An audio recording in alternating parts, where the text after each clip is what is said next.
Je m'appelle Gabriel Faure et j'ai 72 ans.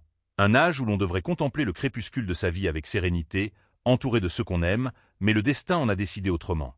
3 jours seulement après avoir mis en terre mon fils unique, Adam, le seul lien vivant qui me rattachait encore à ce monde, ma belle-fille, Bérénice, m'a tendu un sac poubelle noir, épais et résistant, le genre que l'on utilise pour les gravats de chantier. Ne sois pas dramatique, Gabriel, a-t-elle dit, sa voix aussi froide, tranchante et stérile que le sol en marbre blanc importé d'Italie qui s'étendait sous mes pieds fatigués. Fais tes valises et apprends à survivre par tes propres moyens. Elle se tenait là, encadrée dans l'embrasure de la porte de cette maison majestueuse que j'avais aidé à financer par la sueur de mon front, ses yeux dépourvus de tout chagrin, de toute trace de deuil, ne reflétant qu'une ambition glaçante et une impatience mal dissimulée. Elle pensait qu'elle me jetait à la rue avec rien d'autre que les vêtements que je portais sur le dos et une vieille Peugeot de 20 ans qui avait connu des jours meilleurs. Elle pensait que je n'étais qu'un vieillard sénile, fauché et inutile, qui avait survécu à son utilité et qui encombrait désormais son espace vital épuré. Elle ne savait pas que c'était moi qui avais silencieusement payé pour la vie luxueuse qu'elle menait, qu'elle ignorait tous des sacrifices que j'avais faits pour assurer la sécurité de mon fils. Et elle n'avait certainement aucune idée que mon fils Adam, sachant exactement qui était sa femme, connaissant la noirceur de son cœur sous ses apparences soignées, m'avait laissé une dernière épreuve, un jeu de piste complexe menant à une fortune secrète de 8 millions d'euros. Avant de vous raconter comment je suis passé de la survie dans ma voiture sur un parking de supermarché à la destruction systématique et légale de son monde entier, laissez-moi vous dire que cette histoire est celle de la justice, de la patience et de la résilience. La maison sonnait faux, elle était trop silencieuse, d'un silence qui n'était pas celui du recueillement mais celui du vide. 3 jours s'étaient écoulés depuis que nous avions mis Adam en terre dans le petit cimetière d'Aubagne, sous un soleil de plomb qui semblait insulter ma douleur. 3 jours depuis que je m'étais tenu au bord de cette fosse, sentant la chaleur comme une brûlure sur ma peau, regardant le cercueil descendre lentement. Je pensais que le silence de la maison était le deuil, mais j'avais tort. C'était le bruit d'un aspirateur, le son d'un espace en train d'être vidé, nettoyé, purgé de son passé. Moi, Gabriel Faure, 72 ans, je me sentais comme un fantôme dans ma propre demeure, errant dans les couloirs sans but. Ma vieille chemise en flanelle semblait trop fine pour me protéger du froid qui émanait des murs, mes articulations me faisaient souffrir, un rappel douloureux d'une vie entière passée comme mécanicien. 50 ans debout sur le béton froid des ateliers, mes mains tachées de façon permanente par la graisse honnête du travail dur, cette graisse que le savon le plus puissant ne pouvait effacer. Le salon était rempli de l'odeur douceâtre et écœurante des lys funéraires, ces fleurs de mort qui masquent l'odeur de la réalité. Mais même ce parfum entêtant était dominé par autre chose, quelque chose de piquant comme des agrumes et une ambition coûteuse. C'était le parfum de Bérénice, une fragrance de luxe qui ne laissait aucune place à la douceur. Elle était dans la cuisine, au téléphone, sa voix était nette, claire, précise et totalement dépourvue de tristesse, comme si elle commandait un service traiteur plutôt que de gérer la mort de son époux. Oui, liquider simplement les actifs non essentiels, disait-elle avec une efficacité redoutable. Nous devons agir vite, le marché est haut, il faut en profiter maintenant. Liquider les actifs. Ce n'étaient pas les paroles d'une veuve éplorée, ce n'étaient pas les mots d'une femme qui vient de perdre l'amour de sa vie, c'étaient les mots d'une opportuniste, d'une prédatrice qui attendait ce moment depuis longtemps. J'ai regardé autour de la pièce, posant mes yeux sur les photos disposées sur le manteau de la cheminée. Adam souriant, tenant son diplôme d'ingénieur, Adam plus jeune tenant une minuscule Maya dans ses bras, et une photo de moi et Liliane, ma femme, prise lors de notre 30e anniversaire de mariage sur la Côte d'Azur. Liliane était partie depuis 5 ans maintenant. Le cancer l'avait emporté morceau par morceau, me laissant seul dans un petit pavillon à La Ciotat qui s'était soudainement senti impossiblement grand et vide sans son rire pour remplir les pièces. Le silence dans cette maison avait été assourdissant, insupportable. C'est Adam qui m'a sauvé, m'étais-je dit à l'époque. Papa, viens vivre avec nous, avait-il insisté, son bras protecteur autour de mon épaule voûtée. La nouvelle maison est immense, il y a de la place, tu pourras nous aider avec Maya, on prendra soin les uns des autres. Cela semblait être une bouée de sauvetage, un arrangement parfaitement raisonnable pour un veuf vieillissant. Alors, j'ai vendu ce pavillon, le seul foyer que j'avais jamais connu avec Liliane. J'ai vendu nos 4 décennies de souvenirs, nos meubles, nos vies, et je suis parti avec 200 000 euros, chaque centime que je possédais au monde, le fruit d'une vie de labeur. Je me souvenais d'être assis à cette même table de cuisine, celle autour de laquelle Bérénice faisait maintenant les 100 pas, et d'avoir fait glisser le chèque de banque sur le granit lisse et froid. Cela aidera pour l'hypothèque, fils, avais-je dit avec fierté. Adam avait les larmes aux yeux, ému par ce geste. Papa, tu n'es pas obligé de faire ça, avait-il protesté faiblement. Je le veux, avais-je insisté, c'est notre maison maintenant, une maison de famille, pour nous tous. Nous n'avons jamais signé de papier, je n'ai jamais demandé que mon nom figure sur l'acte de propriété, car il était mon fils, mon sang, mon unique enfant, et je lui faisais une confiance aveugle. Je me suis installé dans le rythme de leur vie, je suis devenu Papy Gabriel. Le chauffeur désigné qui allait chercher Maya à l'entraînement de football, l'homme à tout faire qui réparait le broyeur de l'évier quand il cliquetait, qui remplaçait les joints des robinets qui fuyaient, qui taillait les rosiers élaborés que Bérénice avait insisté pour planter mais qu'elle ne touchait jamais de peur d'abîmer sa manucure. Je me rendais utile, j'essayais de me faire tout petit pour ne pas être un fardeau, pour mériter ma place dans la maison que j'avais aidé à payer. Bérénice m'avait observé ce jour-là, le jour où j'avais donné le chèque à Adam. Elle se tenait dans l'embrasure de la porte en faisant tourner un verre de vin rouge grand cru, son sourire n'atteignait jamais tout à fait ses yeux. Même alors, je savais qu'elle voyait le chèque, pas le geste, elle voyait une transaction financière, pas l'amour d'un père. Maintenant, elle raccrochait son téléphone avec un claquement sec. Le silence dans la cuisine était lourd, pressurisé comme avant un orage. Elle s'est dirigée vers moi, elle ne portait pas de noir, pas de vêtements de deuil. Elle portait une tenue de sport de marque, noire et élégante, qui coûtait probablement plus cher que toute ma garde-robe réunie. « Gabriel », a-t-elle dit.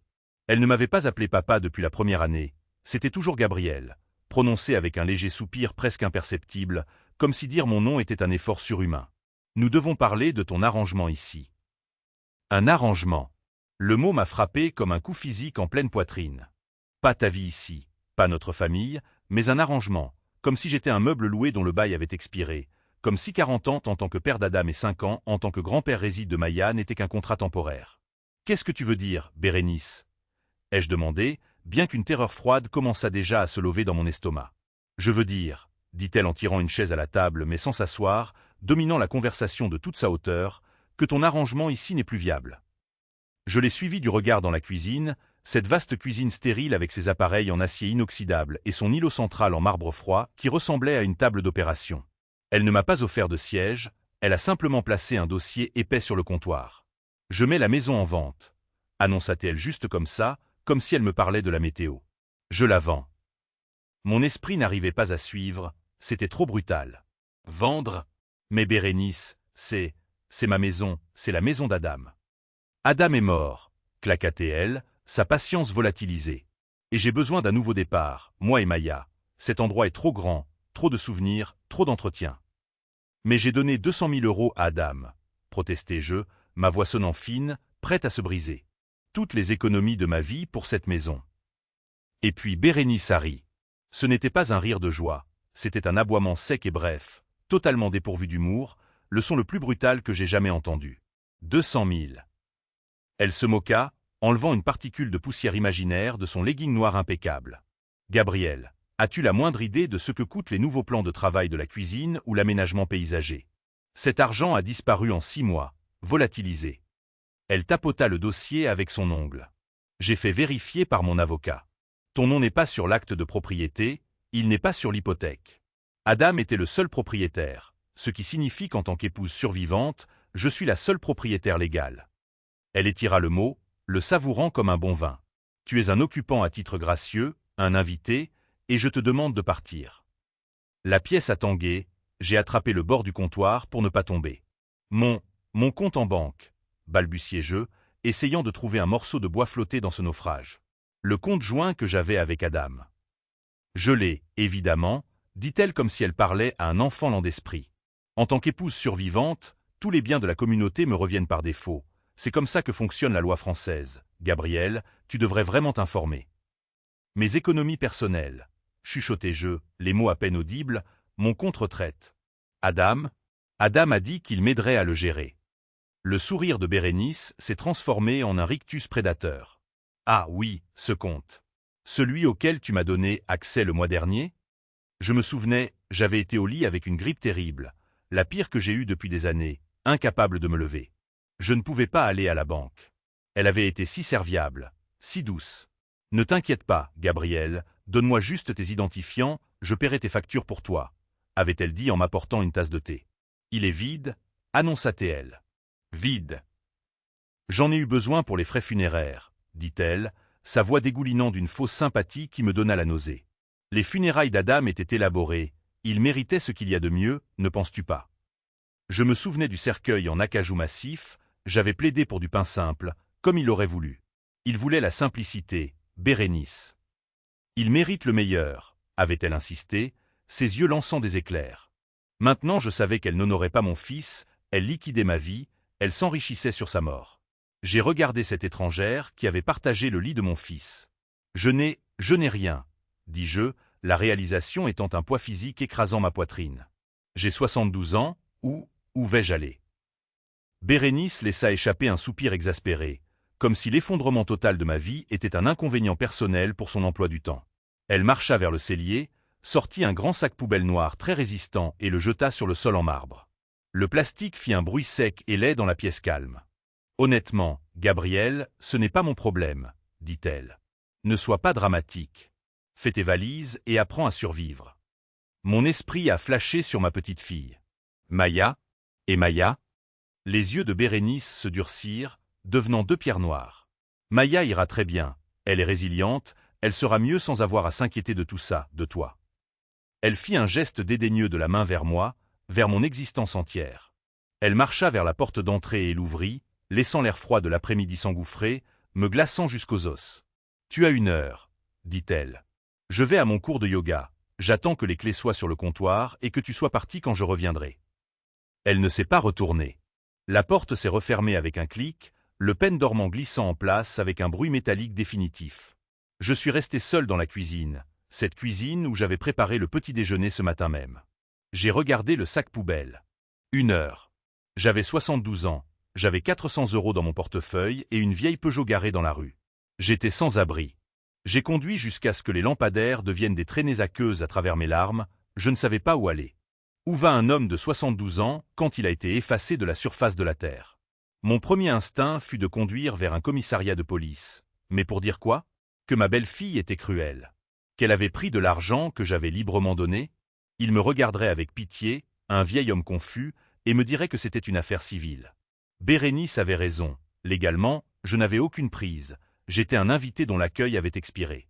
Alors, j'ai conduit vers le seul endroit auquel je pouvais penser qui était ouvert toute la nuit, un endroit où l'anonymat était une vertu. J'ai garé la Peugeot dans le coin le plus éloigné du parking d'un immense hypermarché Carrefour ouvert 24h24, en périphérie de la ville. J'ai coupé le moteur. Le silence qui en résulta était plus lourd que la tombe au-dessus de laquelle je m'étais tenu 3 jours auparavant. J'ai regardé le sac poubelle sur le siège passager. Ma vie. Quelques changes de vêtements, ma trousse de rasage, une photo encadrée de Liliane que j'avais saisie sur la table de nuit, et ma vieille combinaison de mécanicien tachée d'huile. Pourquoi avais-je pris cela? Une impulsion sentimentale stupide? Elle représentait une vie de travail, de sueur, de pourvoyeur, une vie qui ne signifiait plus rien maintenant. J'ai essayé de me mettre à l'aise sur la banquette arrière, c'était impossible. Je n'étais pas un étudiant en voyage, mes genoux butaient contre le dossier du siège conducteur, ma hanche, là où l'arthrite était la plus forte, hurlait de protestation. Le vieux velours était froid, et je pouvais sentir un courant d'air venant du joint de la fenêtre que j'avais toujours eu l'intention de réparer. J'ai fermé les yeux, mais le sommeil ne venait pas. Chaque fois que je somnolais, je voyais le sourire de Bérénice quand elle disait « c'est vide ». Je voyais l'enseigne néon clignotante du supermarché se refléter dans mon rétroviseur, une moquerie du rêve de retraite paisible pour lequel j'avais travaillé toute ma vie. J'entendais le cliquetis distant des caddies et le grondement des camions de livraison. C'était mon nouveau foyer. À 2 heures du matin, un coup sec sur la vitre me fit sursauter si violemment que je me cognai la tête au plafond. Un faisceau de lampes de poche aveuglant remplit la voiture. J'ai protégé mes yeux avec ma main tremblante. « Monsieur, vous ne pouvez pas dormir ici. » Un agent de sécurité, assez jeune pour être mon petit-fils, me regardait avec un mélange de suspicion et de pitié. « Je repose juste mes yeux, » balbutiai-je, sentant la chaleur de la honte monter dans mon cou. « C'est une propriété privée. Monsieur, vous devez circuler. » Circuler vers où? Je voulais hurler, mais j'ai juste hoché la tête. Oui, bien sûr. J'ai tâtonné avec les clés, mes mains tremblant incontrôlablement. Le moteur de la vieille Peugeot tourna avec un gémissement, comme s'il ressentait le même épuisement que moi. Je suis sorti du parking, un fugitif de 72 ans sans nulle part où aller. J'ai fini sur une aire de repos d'autoroute à 20 km de la ville. C'était plus sombre ici, peuplé seulement par les ombres mouvantes des chauffeurs routiers longue distance. Cela semblait moins sûr, mais c'était anonyme. Personne ne me dérangerait. Je me suis garé entre 2 immenses semi-remorques, leur moteur tournant au ralenti avec un grondement bas et menaçant. Mon estomac gargouilla, je n'avais pas mangé depuis le matin. J'ai regardé les 400 € dans mon portefeuille. Cela devait me durer combien de temps? Toujours? Je suis entré dans le pavillon des distributeurs automatiques brillamment éclairés. L'odeur de café rassis et de désinfectant flottait dans l'air. J'ai regardé les rangées de collations aux couleurs vives. J'avais 400 €, pourtant je me sentais pauvre. J'ai acheté un petit paquet de biscuits salés et une bouteille d'eau. 3,50 €. Je me suis assis sur un banc en béton froid sous les lumières fluorescentes, mangeant mon dîner pathétique. Un homme de 72 ans qui avait épargné, qui avait possédé une maison, qui avait donné 200 000 € à son fils, mangeait maintenant des biscuits sur une aire d'autoroute comme un vagabond. J'ai fini les biscuits, empochant l'emballage. Je ne jetterai rien par terre, j'étais sans abri, pas incivilisé. Je suis retourné à la voiture, l'air froid de la nuit mordant à travers ma veste fine. Je me suis assis sur le siège conducteur. Je devais entendre une voix amicale, je devais savoir qu'elle allait bien. J'ai sorti mon vieux smartphone à l'écran fissuré. La batterie était à 20%. J'ai trouvé le numéro de Maya, ma petite fille, ma lumière de 16 ans. Je me souvenais de son dernier match de football il y a juste un mois. Adam travaillait tard et Bérénice était à un gala de charité. J'étais le seul sur la ligne de touche. Elle avait marqué un but et avait couru droit vers moi, ignorant ses coéquipières. « Tu as vu ça, papy ? Tu as vu ?» Je l'avais soulevé, mon vieux dos protestant, mais mon cœur s'envolant. « Tu as été magnifique, Maya, absolument magnifique. » J'ai appuyé sur le bouton d'appel. Ça a sonné une fois. Clic. Messagerie vocale. Mon cœur se serra. C'était étrange, elle ne manquait jamais mes appels. J'ai réessayé. Sonnerie. Clic. Messagerie. Une terrible réalisation m'envahit.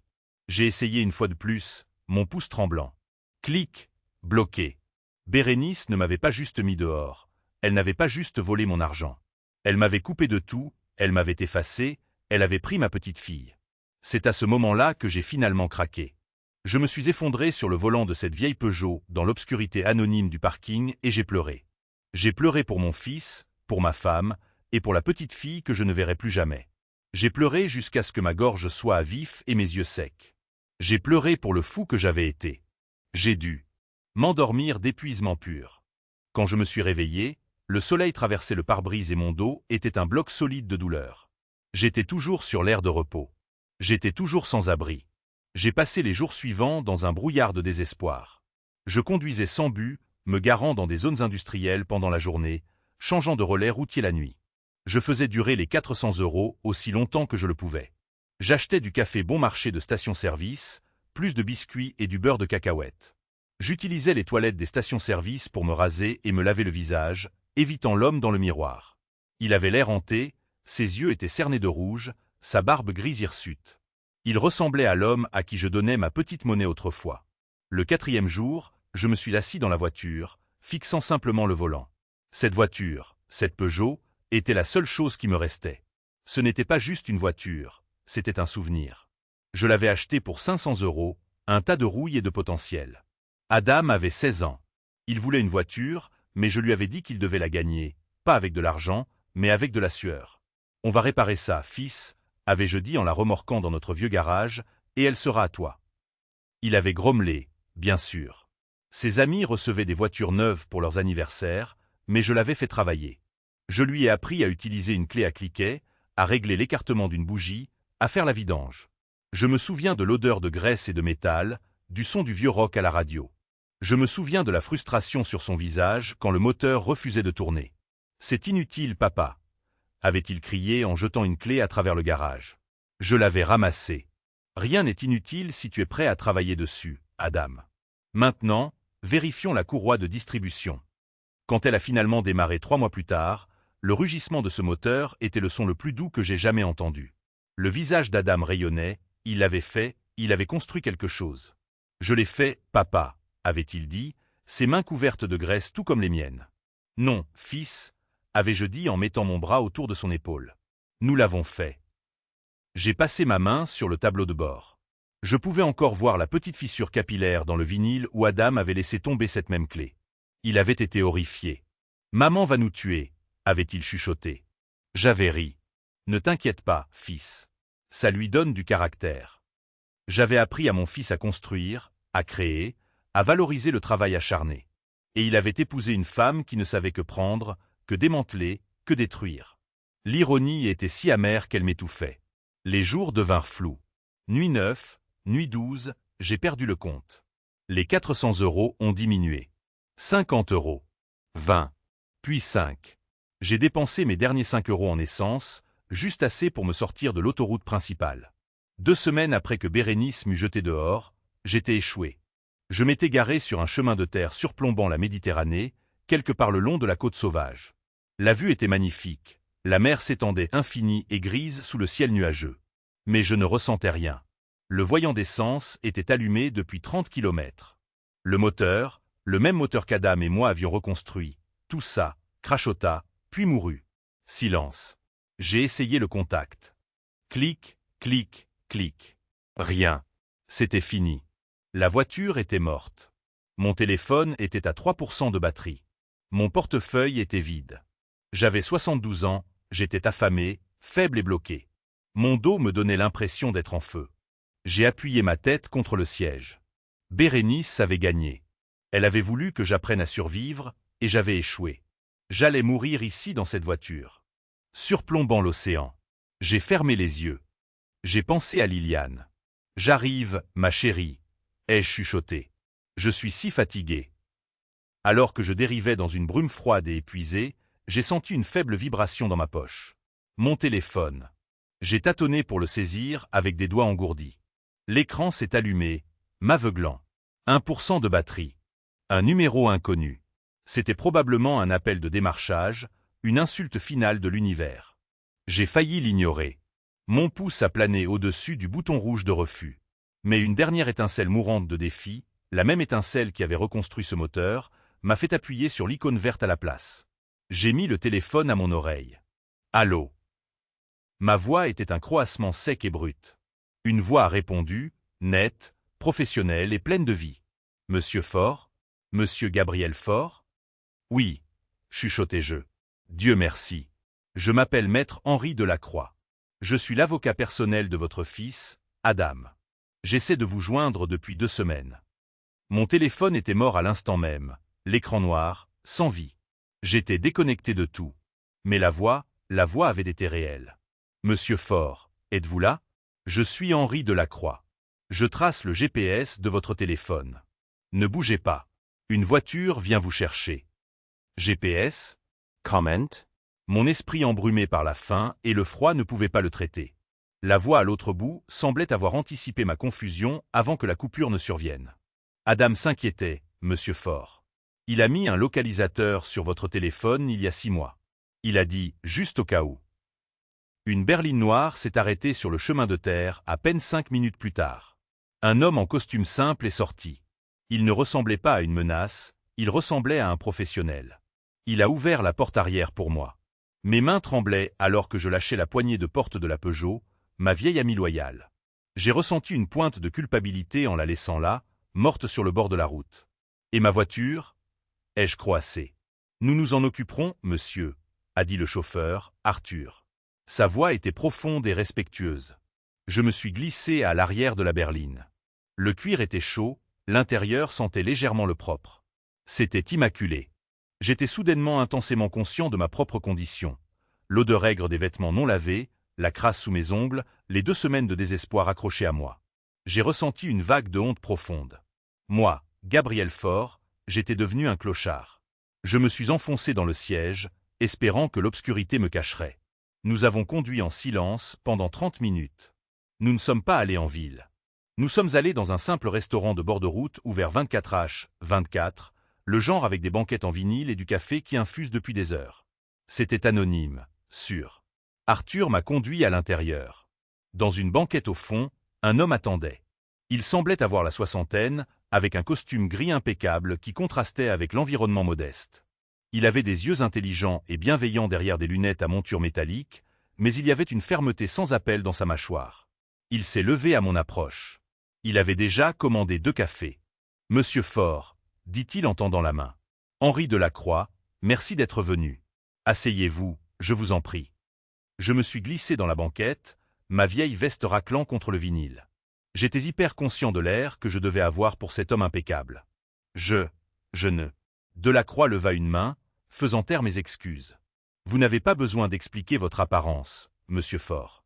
Je sais exactement ce qui s'est passé. J'essaie de vous trouver depuis le jour après les funérailles.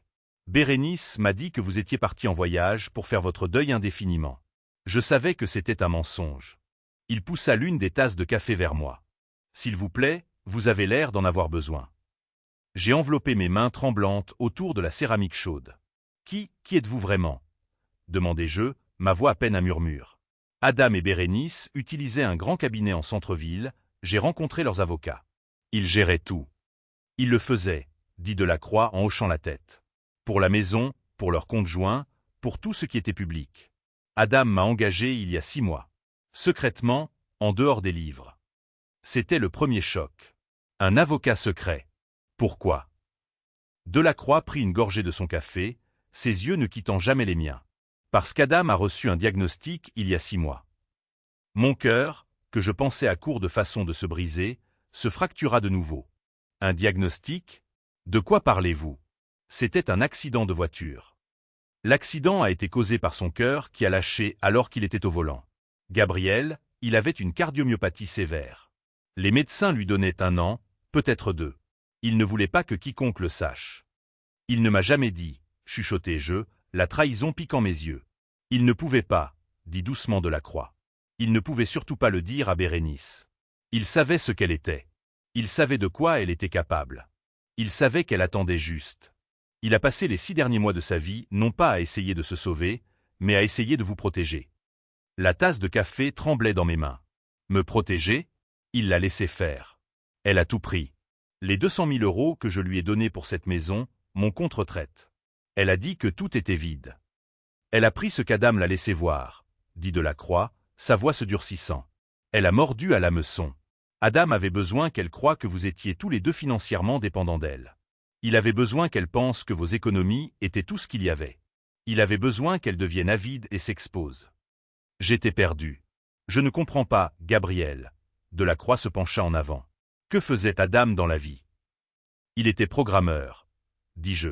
Un codeur senior dans une boîte de technologie. Il était doué. Delacroix secoua la tête. C'était son travail de jour. C'est ce qu'il disait à tout le monde. C'était sa couverture. Il fit une pause, laissant le poids des mots suivants s'installer. Il y a 10 ans, Adam et son colocataire d'université, un homme que vous n'avez jamais rencontré, ont cofondé une start-up de cryptage de données. Son colocataire était le visage public, le PDG. Adam était le partenaire silencieux, l'architecte principal, le cerveau derrière toute la plateforme. Il possédait 40% de l'entreprise et il la possédait à travers une série de sociétés écrans, si complexes qu'il m'a fallu 1 mois pour les démêler. Je le fixais simplement. C'était mon fils. Mon fils qui portait de vieux t-shirts et réparait sa propre voiture. Je n'ai jamais su. Personne ne savait, dit Delacroix. C'était tout le but. Il y a 3 mois, un conglomérat technologique majeur a fait une offre pour acheter l'entreprise. Le genre d'offre qui finit avec 9 zéros. L'accord a été finalisé et signé la semaine dernière, 4 jours après le décès d'Adam. Delacroix se pencha encore plus près. Sa voix tomba à un quasi-murmure, mais elle me frappa comme un coup de tonnerre. Gabriel, la part d'Adam après impôt, était de 8 millions d'euros. Le restaurant s'est estompé. L'odeur de vieux café a disparu. Le seul son était un bourdonnement aigu dans mes oreilles. 8 millions. J'ai regardé mes mains, craquelées et sales d'avoir dormi dans ma voiture. J'ai pensé aux biscuits salés. J'ai pensé aux 5 € restants pour l'essence. Ce n'est pas possible, réussis-je à dire. C'est impossible. C'est actuellement placé dans une fiducie offshore blindée, dit Delacroix, sa voix ferme. Une fiducie que Bérénice Faure ne peut pas toucher, ne peut pas contester et ne peut même pas voir. Une fiducie qui a été établie pour un seul et unique bénéficiaire. Il me regarda droit dans les yeux. Vous, Gabriel. Le choc était si profond que je me sentais étourdi. J'ai agrippé le bord de la table pour ne pas glisser de la banquette. De sans-abri à millionnaire en l'espace d'une seule phrase. J'étais riche. Alors je reçois juste l'argent. Delacroix leva un doigt unique en guise d'avertissement. Voici le problème, et il est de taille. Adam était brillant, mais son expérience avec Bérénice l'a rendu paranoïaque. Il savait qu'elle n'abandonnerait pas simplement. Il savait qu'au moment où elle découvrirait cet argent, elle se battrait. Elle prétendrait que vous étiez incompétent, que vous étiez sénile. Elle poursuivrait en justice pour se faire déclarer tutrice de votre patrimoine. C'était exactement ce qu'elle avait commencé à faire, me traitant de dramatique, me mettant à la porte. Alors, continua Delacroix, Adam a fait quelque chose de créatif. Il a rendu la fiducie conditionnelle. Il avait besoin d'un moyen de prouver devant un tribunal, au-delà de tout doute raisonnable, que le bénéficiaire prévu était vous et que vous étiez sain d'esprit. Il avait besoin d'un test que seul son père pouvait réussir. Un test? De quoi parlez-vous? Ce n'est pas un jeu. Adam était un codeur, Gabriel. Il pensait en puzzle, en algorithme. Il a transformé son testament en chasse au trésor. Ma confusion devait être visible sur mon visage. Delacroix fit glisser une épaisse enveloppe scellée en papier Kraft sur la table. Les documents de la fiducie sont explicites. Les 8 millions ne peuvent pas être débloqués par moi, l'exécuteur testamentaire, tant que le bénéficiaire ne présente pas 3 clés spécifiques pour prouver son identité. Des clés. 3 objets physiques, confirma Delacroix. 3 objets de son passé. Des objets cachés dans 3 endroits. Des endroits qui, selon la lettre d'Adam pour moi, ne sont connus que de vous et de lui. Il a laissé des indices. Le premier est dans cette enveloppe. J'ai regardé l'enveloppe. Ce n'était plus seulement un document légal. C'était une bouée de sauvetage. C'était un défi. C'était la dernière conversation que j'aurais jamais avec mon fils. Bérénice ne sait pas pour ça? Demandai-je, ma voix tremblant encore. Elle sait qu'il se passe quelque chose, dit Delacroix d'un ton sombre. Elle sait que j'existe et elle essaie de me joindre. Elle est furieuse. Elle creuse déjà, Gabriel. Nous devons trouver ces clés. Nous devons sécuriser cette fiducie avant qu'elle ne trouve un moyen de nous arrêter. Je suis resté assis dans le silence stérile de la banquette, le café amer brûlant ma gorge. Mon monde avait été inversé, d'abord par une cruauté si profonde qu'elle m'avait coupé le souffle, et maintenant par une révélation si vaste que je ne pouvais pas en saisir tous les contours. 8 millions d'euros. Une vie secrète, un test laissé par mon fils mort. Delacroix, cet étranger qui en savait plus sur mon fils que moi, m'observait, son regard patient. Il laissait le silence s'étirer, donnant à la nouvelle impossible le temps de s'installer dans mes vieux os. Une chasse au trésor. J'ai finalement répété les mots, ayant un goût de cendre dans la bouche. Adam, il a toujours aimé les énigmes. Même enfant. Delacroix fit glisser une petite boîte lourde sur la table en formica. Il savait que vous étiez le seul à pouvoir résoudre celle-ci, Gabriel. Il comptait là-dessus. À l'intérieur de la boîte se trouvait un nouveau smartphone scellé dans du plastique et une carte de crédit. La carte était noire mat, lourde, et portait mon nom, Gabriel Faure. En dessous, en petites lettres élégantes, on pouvait lire « Fonds opérationnel Fiducie Faure ». Adam a mis en place ce compte pour vos dépenses, expliqua Delacroix, sa voix basse. Il savait que vous ne pouviez pas faire ça avec 400 € en poche. Il y a 50 000 € sur ce compte. C'est pour les hôtels, la nourriture, le transport, et tout ce dont vous aurez besoin pour cette tâche. Le téléphone est crypté, enregistré au nom d'une des sociétés écrans de mon cabinet. Votre ancien téléphone est une responsabilité. Bérénice le trace presque certainement. Nous devons le faire disparaître, ainsi que votre voiture, immédiatement. Mon chauffeur, Arthur, s'en occupera. J'ai pris la carte. Elle semblait étrangère, impossiblement lourde dans mes mains calleuses et sales. Il y a quelques heures à peine, je débattais pour savoir si je pouvais me permettre 1 € de plus pour l'essence. Maintenant, je tenais 50 000 €. La transition était si abrupte, si violente, qu'elle me donnait le vertige. Elle, Bérénice, elle ne peut pas toucher à ça? Pas à ça, dit Delacroix avec gravité. Mais elle bouge déjà. J'ai reçu des appels de ses avocats. Ils sont furieux. Ils allèguent une influence indue. Ils essaient de vous trouver. Elle sait qu'il se passe quelque chose, Gabriel, et elle est désespérée. Nous devons aller plus vite. Il poussa l'épaisse enveloppe Kraft, celle qu'Adam avait laissée avec lui, vers moi. Le premier indice est à l'intérieur. J'ai fixé l'enveloppe. C'était ça, le début. Le choc se retirait enfin, remplacé par une détermination froide et dure qui s'installait profondément dans ma poitrine. Ce n'était pas juste une question d'argent. C'était pour Adam. C'était pour les 40 dernières années. C'était pour les 200 000 € que je lui avais donnés, non pas comme un prêt, mais comme la contribution d'un père à une maison familiale, une maison dont j'avais été jeté comme une ordure. Il vous faisait confiance, Gabriel, dit doucement Delacroix, comme s'il lisait dans mes pensées. Il faisait confiance à votre mémoire. Ce n'était pas un jeu. C'était un pare-feu construit de moments partagés. C'était, à sa manière compliquée, son testament final d'amour et sa seule façon de vous protéger d'elle. J'ai déchiré l'enveloppe. Il n'y avait pas de document juridique complexe. Il y avait juste une seule fiche cartonnée de haute qualité. Dessus, de l'écriture familière, légèrement désordonnée d'Adam, il y avait une phrase « Là où nous avons attrapé le géant et où la Peugeot a failli couler ». Mon souffle s'est coupé. Je n'ai pas eu à réfléchir. Je n'ai pas eu à fouiller ma mémoire. Les mots m'ont frappé avec la force d'un coup physique. Et soudain, je n'étais plus dans un restaurant bon marché. J'étais debout sur une rive boueuse, le soleil tapant sur mes bras, brûlant. Le lac de Sainte-Croix, dans les gorges du Verdon. Adam avait 12 ans. C'était l'été après la première grande alerte de santé de Liliane, sa première bataille contre le cancer qui finirait par l'emporter. Nous étions tous les deux à cran. Adam avait été calme, renfermé, un garçon portant les inquiétudes d'un homme.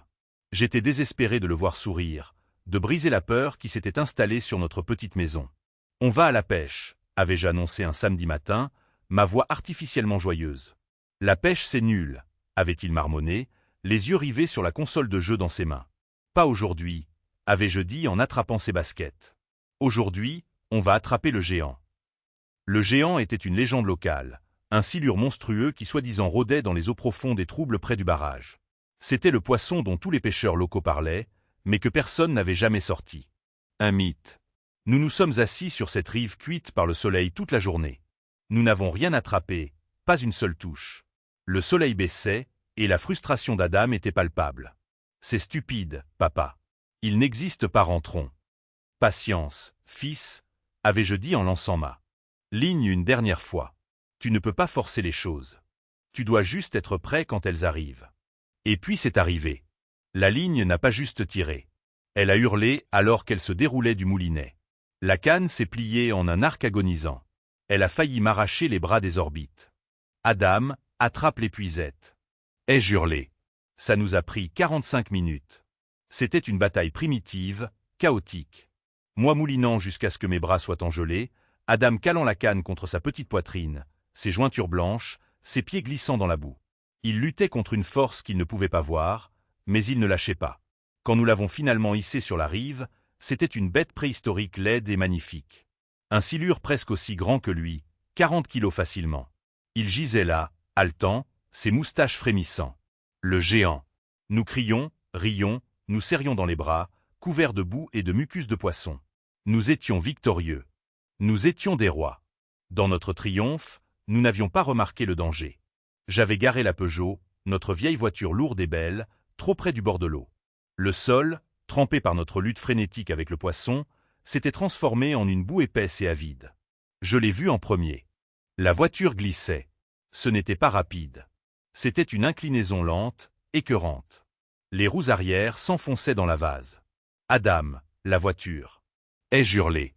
Nous avons couru. Nous avons essayé de pousser, nos mains glissant sur le métal lisse, mais la Peugeot était lourde. Elle s'inclinait, l'arrière glissant plus profondément. La panique, froide et tranchante, m'a saisi. Nous étions à des kilomètres de la route principale. Pas de téléphone portable à l'époque. Si cette voiture tombait à l'eau, nous étions bloqués. « Papa, elle coule !» a crié Adam, sa voix se brisant de terreur. J'ai regardé le géant haletant sur la rive. J'ai regardé la voiture qui s'enfonçait. J'ai fait un choix. « Monte, Adam !» ai-je rugi en ouvrant la porte conducteur. « Monte sur le siège conducteur. » Maintenant. Je ne peux pas conduire, je n'ai que 12 ans. Tu peux aujourd'hui. Démarre le moteur. Quand je te le dis, tu passes la première et tu écrases l'accélérateur. Tu donnes tout ce que tu as. Ne t'arrête pas. Tu me comprends? Ses yeux étaient écarquillés de peur, mais il a grimpé. Le moteur a tourné avec un grondement rassurant. Je suis allé à l'arrière de la voiture. Je me suis enfoncé dans la boue jusqu'au tibia. J'ai mis mon épaule contre le coffre, trouvé mes appuis, et j'ai rugi. Maintenant, Adam, maintenant. Le moteur a hurlé. Les pneus ont patiné, envoyant des arcs épais de boue noire voler, me recouvrant, m'aveuglant. La voiture a fait une embardée. J'ai poussé. J'ai poussé avec chaque once de force que j'avais, mes muscles dorsaux se déchirant, mon visage un masque d'effort primal. Pendant une seconde terrible, elle a tenu. Et puis ça a accroché. Les pneus ont trouvé de la traction. La Peugeot a jailli comme un boulet de canon hors de la boue sur la terre ferme et sèche. Je me suis effondré sur les mains et les genoux, respirant par des halètements irréguliers et douloureux, couvert de la tête aux pieds de vase noir. Adam a trébuché hors de la voiture, tremblant. Nous nous sommes regardés. Puis nous avons regardé le poisson géant toujours sur la rive. Puis nous avons regardé la voiture, sauve. Nous tremblions tous les deux. Et puis nous avons commencé à rire. C'était un rire sauvage, hystérique, à la limite de la folie, qui résonnait à travers le lac vide. Nous avions sauvé la voiture. Nous avions attrapé le géant. Nous avions fait l'impossible. Sur le chemin du retour, Adam est resté silencieux pendant un long moment. Puis il m'a regardé, son visage encore taché de terre.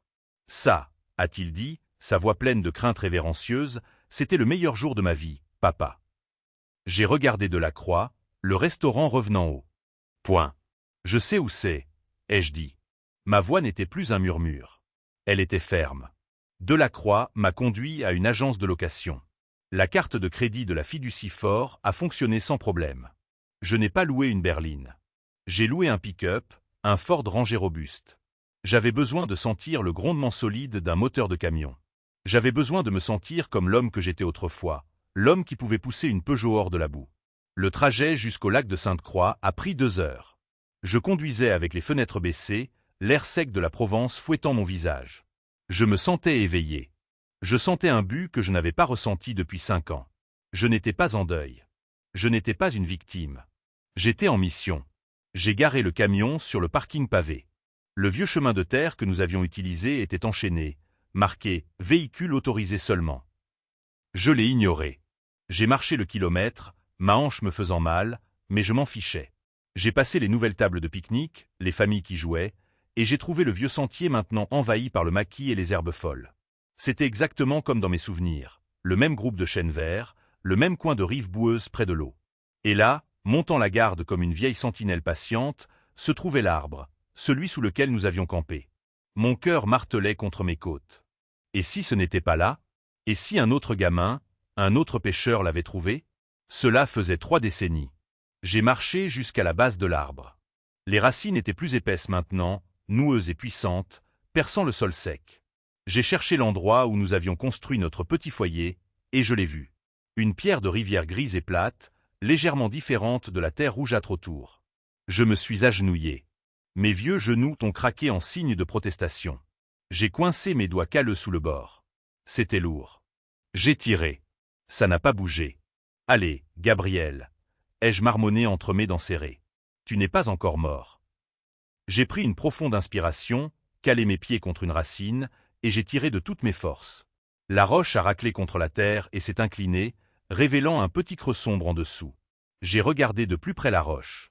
Mes yeux n'étaient plus ce qu'ils étaient, mais je pouvais le distinguer. Gratté sur le dessous, peu profondément mais indéniablement, à plus G. Adam était revenu ici. Mon fils, il était revenu à cet endroit exact, à cet arbre, pour laisser ça pour moi. Une vague d'amour et de chagrin, si puissante qu'elle a failli me renverser ma traversée. Mes mains tremblaient. J'ai tendu la main dans le creux sombre et humide, mes doigts ont frôlé quelque chose de froid, du métal. Je l'ai sorti. C'était une petite boîte en fer blanc étanche, le genre qu'on achète dans un surplus militaire pour des allumettes. J'ai essuyé la boue incrustée dessus. Ce n'était pas verrouillé. J'ai ouvert le couvercle avec mon ongle. À l'intérieur, niché sur un lit de vieux coton, se trouvait un petit objet argenté. C'était une clé USB. Elle avait la forme d'un poisson. J'ai ri. J'ai ri aux éclats. Un rire bref et sec qui a effrayé un héron au bord de l'eau. Bien sûr, un poisson. Le géant. Mon fils brillant et sentimental. Je l'ai tenue dans ma paume. Elle semblait plus lourde que 8 millions d'euros.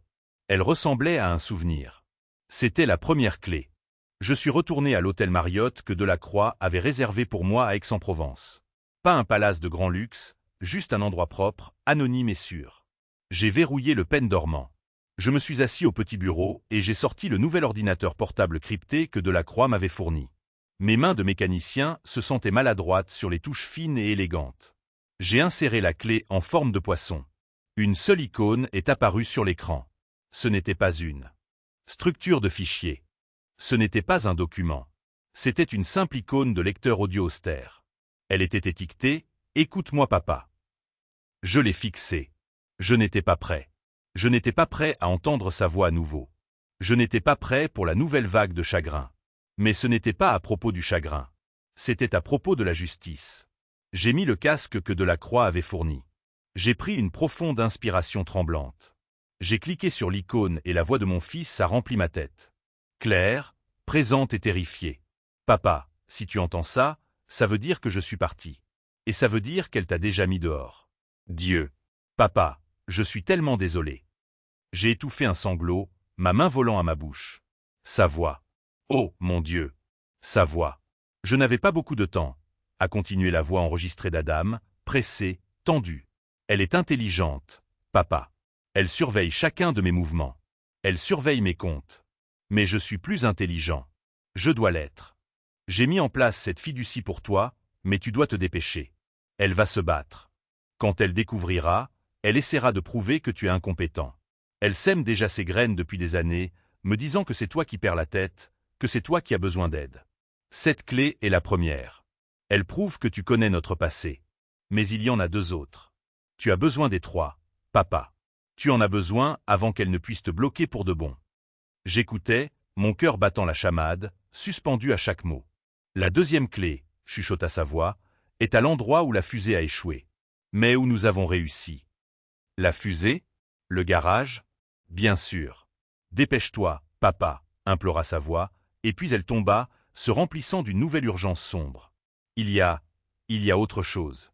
Il y a quelque chose d'autre que tu dois savoir. Quelque chose que j'aurais dû te dire il y a 20 ans. Quelque chose à propos de Bérénice, et à propos de pourquoi Liliane vraiment. Clic. Le fichier audio s'est terminé. J'ai arraché le casque de mes oreilles. Quoi? Quoi à propos de Liliane? Qu'est-ce que je ne savais pas? Qu'est-ce que Bérénice avait à voir avec ma femme? Ce n'était plus une chasse au trésor pour de l'argent. C'était une course pour découvrir un secret bien plus sombre que je n'aurais jamais pu l'imaginer. Le fichier audio avait disparu. J'ai cliqué à nouveau sur l'icône, mais le fichier s'était autodétruit. Adam avait été minutieux. Pas de traces. Mais les derniers mots résonnaient dans le silence stérile de la chambre d'hôtel, une coda impossible et glaçante. Quelque chose à propos de Bérénice et à propos de pourquoi Liliane vraiment. Quoi? Quoi à propos de Liliane? La mort de ma femme avait été lente, agonisante. C'était le cancer. C'était le cancer, n'est-ce pas? Mon esprit, déjà chancelant sous le choc des 2 dernières semaines, refusait de former la question. J'ai essayé de me souvenir de la chronologie. Liliane avait été malade si longtemps. Bérénice était entrée dans la vie d'Adam vers la fin, durant cette dernière année terrible. Elle avait été serviable, n'est-ce pas? Elle apportait de la soupe. Elle restait assise avec Liliane pendant que je courais à la pharmacie. Où l'avait-elle fait? J'ai refoulé cette pensée. C'était trop monstrueux. C'était le deuil qui jouait des tours à mon esprit. J'ai tâtonné avec l'ordinateur portable, mes yeux scannant l'écran. Une autre icône était apparue. Un nouveau fichier audio étiqueté qui 2.wea. Ma main tremblait tellement qu'il m'a fallu 3 essais pour cliquer dessus. La voix d'Adam a rempli le casque à nouveau. C'était différent cette fois. Pas triste. C'était précipité, tendu, un murmure désespéré. Papa, je suis tellement désolé. Je ne peux pas tout expliquer. Je n'ai pas le temps. Elle me surveille. Elle trace mes appels. Mais tu sais, tu as toujours su comment réparer les choses. Ces mots étaient urgents. Écoute-moi. Tu dois te dépêcher. Elle découvrira pour Delacroix. Elle essaiera de t'arrêter. La deuxième clé est cachée. Elle est à l'endroit où la fusée a échoué. Mais où nous avons réussi. L'audio s'est terminé. Silence à nouveau. Mais cette fois, le silence était rempli d'une nouvelle énergie de course. La fusée. Je n'ai pas eu à réfléchir. Je n'ai pas eu à fouiller ma mémoire. L'image a flashé dans mon esprit aussi clair que si c'était hier, repoussant l'obscurité des dernières semaines. Ce n'était pas le souvenir triomphant du poisson géant. C'était le souvenir chaotique, poussiéreux et glorieux de l'échec. Notre vieux garage à Aubagne, la maison que j'avais vendue pour les factures médicales de Liliane avant d'emménager avec Adam. Adam avait 14 ans. Il venait de découvrir les maquettes de fusées. Il était obsédé. Il était convaincu, avec la certitude absolue d'un garçon de 14 ans, qu'il pouvait en construire une qui toucherait les nuages. La vérité était qu'Adam n'était pas un mécanicien né, pas comme moi. Ses mains étaient longues et fines, faites pour les claviers et les touches de piano, pas pour les clés et les fers à souder. Mais il voulait essayer. Il voulait construire quelque chose de ses mains. Il voulait, je le savais même alors, être comme son papa. Il avait passé des semaines dessus dans le garage, penché sur des diagrammes, collant des ailerons en bois de balsa. Il l'appelait l'albatros. Elle va franchir le mur du son, papa, avait-il dit, ses yeux brillants d'une passion que je n'avais pas vue chez lui auparavant. « Voyons déjà si elle dépasse le toit, fils, » avais-je répondu en ébouriffant ses cheveux. Le jour est venu. Nous avons emmené l'Albatros dans l'allée. Liliane était chez sa sœur pour le week-end. Nous avions tout l'endroit pour nous seuls. Adam a installé l'allumage. Il a compté à rebours, 3, 2, 1. Décollage. Il a appuyé sur le bouton. L'Albatros n'a pas décollé. Il ne s'est pas élevé. Il est parti de travers comme un canard blessé, droit dans le garage ouvert. Il a frappé la cloison sèche avec un bruit pathétique. Et puis le réservoir de carburant, qu'il avait clairement surchargé, a explosé. Ce n'était pas une explosion dangereuse. C'était un pouf. Un nuage massif et instantané de fumée noirâtre a rempli le garage.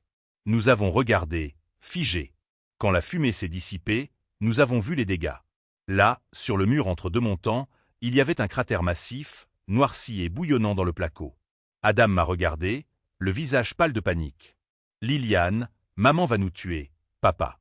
Elle va me tuer. » J'ai regardé la flaque de plastique fumant et fondu qui était autrefois l'Albatros. J'ai regardé le trou noirci dans le mur et j'ai commencé à rire. « Non, elle ne le fera pas, » ai-je dit en attrapant ma vieille ceinture à outils au crochet. « Parce qu'elle ne le saura jamais. Nous allons réparer ça. » « Mais comment ? C'est un trou géant. C'est un échec, papa, dit-il, au bord des larmes.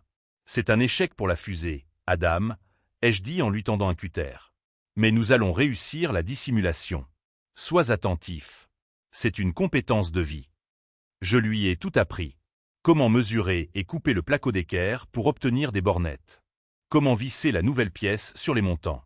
Comment lisser l'enduit à joint. Comment poncer jusqu'à ce que ce soit si lisse qu'on ne puisse pas sentir la couture du bout des doigts.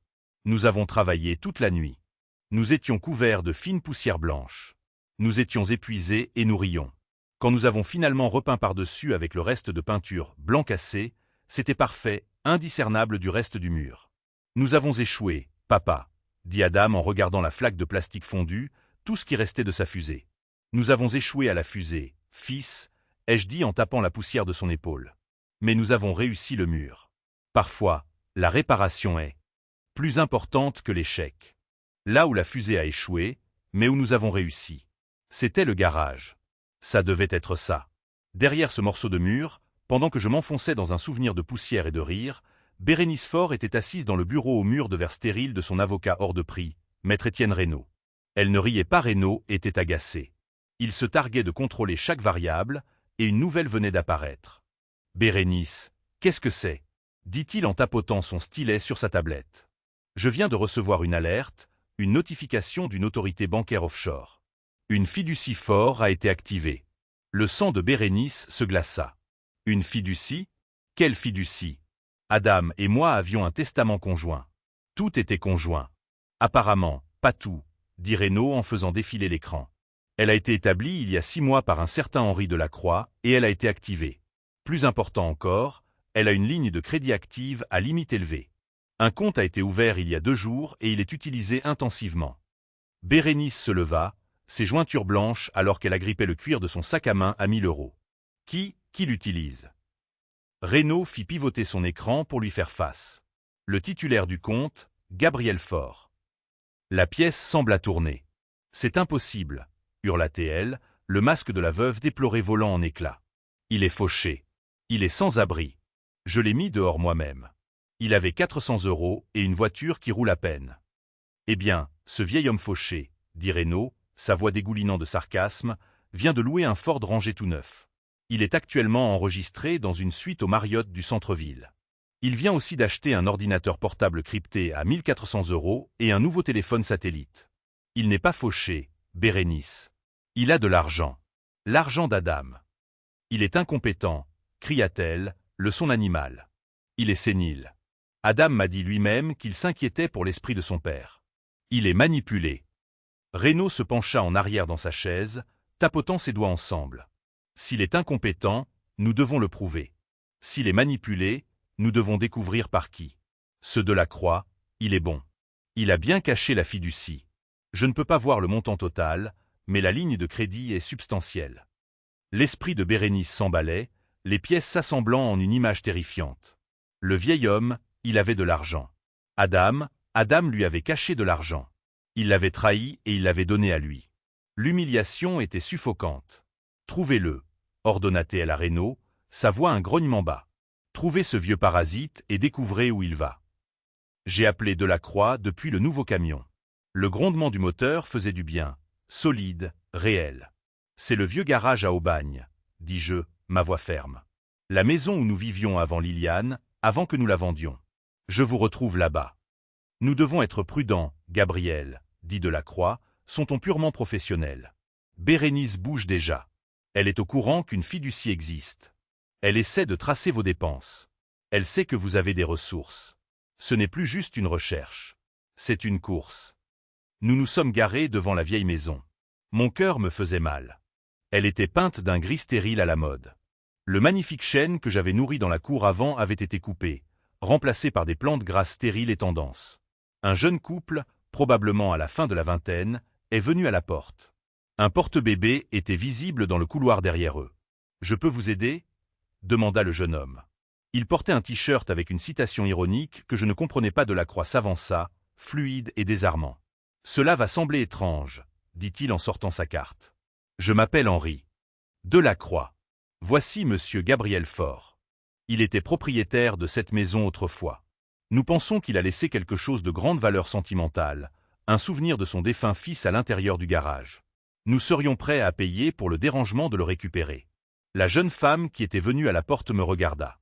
Elle vit mon visage, le visage d'un vieil homme fatigué, les yeux rouges. « Il a l'air si triste, » chuchota-t-elle à son mari. « Qu'est-ce que c'est ?»« C'était quelque chose que mon fils et moi avons construit ensemble, » dis-je, ma voix épaisse d'une émotion qui n'était pas feinte. « Il est décédé il y a quelques semaines. C'est juste une petite maquette. Elle est dans le mur du garage. » La suspicion de l'homme s'adoucit. Il jeta un coup d'œil au porte-bébé à l'intérieur. Il comprenait la famille. Le garage. Bien sûr. Je suppose. C'est un bazar total, mais allez-y. Les portes s'ouvrirent. Nous sommes entrés dans l'espace familier. Il sentait différemment, pas l'huile, la sueur et ma sueur. Il sentait la poudre pour bébé et les cartons de déménagement. Il était rempli de leur vie stockée. Mais les murs étaient les mêmes. J'ai marché vers le coin le plus éloigné, le coin où l'albatros avait rencontré sa fin ardente et glorieuse. J'ai passé ma main sur le placo. Il était lisse. Ma réparation, notre réparation. Elle avait tenu pendant plus de 25 ans. C'est là-dedans, chuchotai-je en tapotant le mur. Vous allez casser le mur ?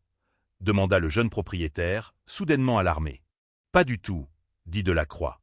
Il sortit un petit appareil élégant de sa mallette. Ce n'était pas un détecteur de montant bon marché. C'était un scanner de densité haut de gamme. Nous avons juste besoin de trouver l'espace creux. Adam était précis. Il le passa sur le mur. Bip, bip, bip. Là, dit-il en tapotant un endroit pile au centre de mon rapiessage. Il y a un patch ici. Ce n'est pas du placo d'origine. C'est une réparation et il y a un petit objet non dense juste derrière. J'ai retenu mon souffle. Delacroix prit un petit cutter tranchant de sa poche. Il ne l'a pas massacré. Il a incisé la peinture soigneusement, découpant un carré parfait de 15 cm le long des vieilles coutures de bande que j'avais enduites il y a 3 décennies. Il a coincé ses doigts sous le bord et a tiré. Le carré de placo est venu avec un doux chuintement de poussière. Et elle était là, assise dans le creux sombre et poussiéreux entre les montants, couverte de toiles d'araignée et d'isolant. C'était une petite fusée modèle en plastique. L'albatros. J'ai tendu mes doigts tremblants et je l'ai sortie. Elle était exactement comme dans mes souvenirs, fondue au niveau du cône de nez, un aileron cassé. Un échec magnifique et parfait. C'est ça ? Demanda le propriétaire en regardant à l'intérieur. C'est ça, dis-je, la voix étranglée. Delacroix, toujours professionnel, pointa le bas de la fusée. Gabriel, regardez. Collé à la base où le moteur aurait dû être, il y avait d'un tout petit morceau de papier soigneusement plié, la deuxième clé. Je l'ai pris. Alors que mes doigts se refermaient dessus, mon nouveau téléphone vibra dans ma poche. Un SMS. Ce n'était pas de Delacroix. Je l'ai ouvert. Le numéro était masqué. Le message était une phrase glaçante. « Je sais ce que tu fais, papy. Maman est furieuse. Elle va te détruire. C'est ton dernier avertissement. » C'était de Maya. Bérénice avait trouvé une nouvelle arme. Elle utilisait ma petite fille. Je me suis assis sur le siège passager du camion loué. La petite fusée en plastique fondut lourde dans ma paume. Elle semblait chaude, comme si elle retenait encore la chaleur de l'explosion d'il y a 25 ans. Delacroix conduisait, naviguant dans le trafic de l'après-midi, me laissant de l'espace. Elle savait, dis-je, ma voix calme. Delacroix jeta un coup d'œil. Son expression interrogatrice. Bérénice, clarifiai-je. La voix d'Adam sur l'enregistrement. Il a dit, elle surveille chacun de mes mouvements. Elle trace mes appels. Il avait peur de sa propre femme. Il vivait comme un prisonnier dans sa propre maison. Il semblerait bien, dit Delacroix, sa voix sombre. Et Liliane, dis-je, les mots accrochant dans ma gorge. Qu'est-ce qu'il voulait dire, quelque chose à propos de Bérénice et à propos de pourquoi Liliane vraiment? Qu'est-ce que Bérénice pourrait avoir à faire avec la mort de ma femme? Liliane avait un cancer. J'étais là. J'ai tenu sa main. C'était le cancer. Le deuil et la paranoïa peuvent nous faire relier des points qui n'existent pas, Gabriel, dit Delacroix, mais sa voix manquait de conviction. Il était avocat. Il traitait des faits. Mais l'implication flottait dans l'air entre nous, lourde et toxique. Il savait qu'Adam n'aurait pas enregistré ces mots par accident. Mes mains, les vieilles mains calleuses de mécanicien, tâtonnèrent avec le minuscule morceau de papier plié collé à la fusée. Je l'ai décollé soigneusement. Ce n'était pas une note. Ce n'était pas un indice écrit. C'était une photographie. Je l'ai fixée. L'image était délavée, les coins mous à cause du temps. C'était moi et Liliane. Nous étions debout sur les falaises du Cap Canaille, surplombant la Méditerranée, une vaste toile bleue derrière nous. Nous étions plus jeunes, tellement plus jeunes. J'avais mon bras autour de sa taille et elle se penchait vers moi en riant, ses cheveux pris dans le vent. Je me souvenais de ce jour, notre 20e anniversaire de mariage. Adam, juste 14 ans, avait économisé pendant des mois pour acheter son premier vrai appareil photo, un Canon AE1. Il avait pris la photo. Il en était si fier. C'est juste une photo de moi et Liliane, dis-je, ma voix épaisse d'une vague soudaine et écrasante de chagrin.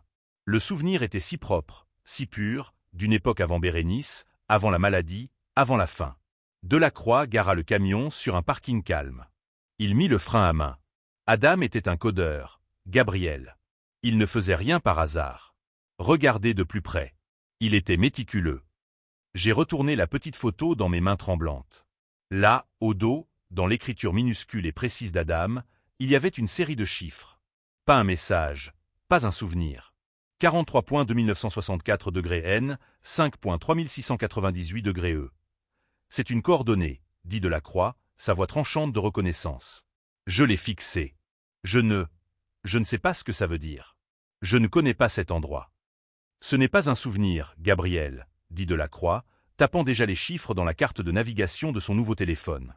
C'est un emplacement, une adresse physique spécifique. La carte a zoomé, localisant l'épingle. C'est une banque privée, un dépôt de haute sécurité à Marseille, près du Vieux-Port. Pas une banque ordinaire, un endroit où les gens stockent des objets de valeur. Alors, on y va juste ? Demandai-je, une nouvelle urgence montant en moi. On y va et on récupère la dernière clé. Ce n'est pas si simple, dit Delacroix, le front plissé. C'est juste l'emplacement du coffre. Ce n'est pas la clé elle-même. Nous aurons besoin d'une autorisation. Nous aurons besoin de... Mon nouveau téléphone sonna. L'écran s'alluma, identifiant masqué clignotant en lettres blanches austères. Delacroix se tendit. Ne répondez pas, Gabriel. C'est elle. Le téléphone continua sa sonnerie stridente et insistante. Une fois, 2 fois. C'est peut-être Maya, dis-je, mon cœur me faisant mal. Je n'avais pas parlé à ma petite fille depuis 2 semaines. Elle a peut-être peur. Elle a peut-être besoin de moi. Gabriel, c'est un piège, avertit Delacroix, sa main sur mon bras. Je dois le faire, dis-je. Mon pouce taché de la poussière du mur du garage appuya sur l'icône verte. Allô. Pendant un moment, il n'y eut que de la friture, puis un petit son étranglé qui déchira mon cœur en deux. Papy. C'était Maya. Mon souffle s'est coupé. Maya. Oh, mon bébé. Est-ce que tu vas bien? J'étais si inquiet. J'ai essayé de t'appeler. Un sanglot complet, déchirant, qui me tordit les tripes. Papy, pourquoi tu fais ça? Ces mots étaient une accusation, et ils me frappèrent plus fort que n'importe quelle insulte de Bérénice. Faire quoi, ma chérie? Maman m'a tout dit, cria-t-elle, sa voix épaisse de larmes et d'une colère qui n'était pas la sienne. C'était une colère qu'on lui avait nourrie. Elle a dit que tu essayais de voler tout l'argent de papa. Elle a dit que tu essayais de nous prendre la maison. Elle a dit que tu nous as abandonnés. Maya, non, dis-je désespérément, le sang se retirant de mon visage. Ce n'est pas vrai. Ta mère, elle m'a mis dehors. Tu es un menteur, cria Maya, et le mot me brisa. Maman a dit que tu dirais ça. Elle a dit que tu essaierais de me monter contre elle. Elle a dit que tu es malade, papy. Elle a dit que tu es confus et que tu es avec un homme mauvais qui te raconte des mensonges et te fait dépenser tout l'argent. Elle récitait un script. Le script de Bérénice. Ma belle-fille empoisonnait ma petite-fille, retournant mon propre sang contre moi. Ma chérie, s'il te plaît, implorai-je, ma voix se brisant. Écoute ma voix. C'est moi. C'est papy. Je ne te ferai jamais de mal. Je t'aime plus que tout. Alors rentre à la maison, implora-t-elle, sa voix se brisant. Rentre juste à la maison. Maman dit que si tu rentres et que tu vires cet avocat, elle peut arranger ça. Elle dit qu'elle peut te trouver de l'aide. J'ai réalisé avec un haut le cœur écœurant ce que c'était. Ce n'était pas un appel désespéré d'une enfant. C'était une négociation.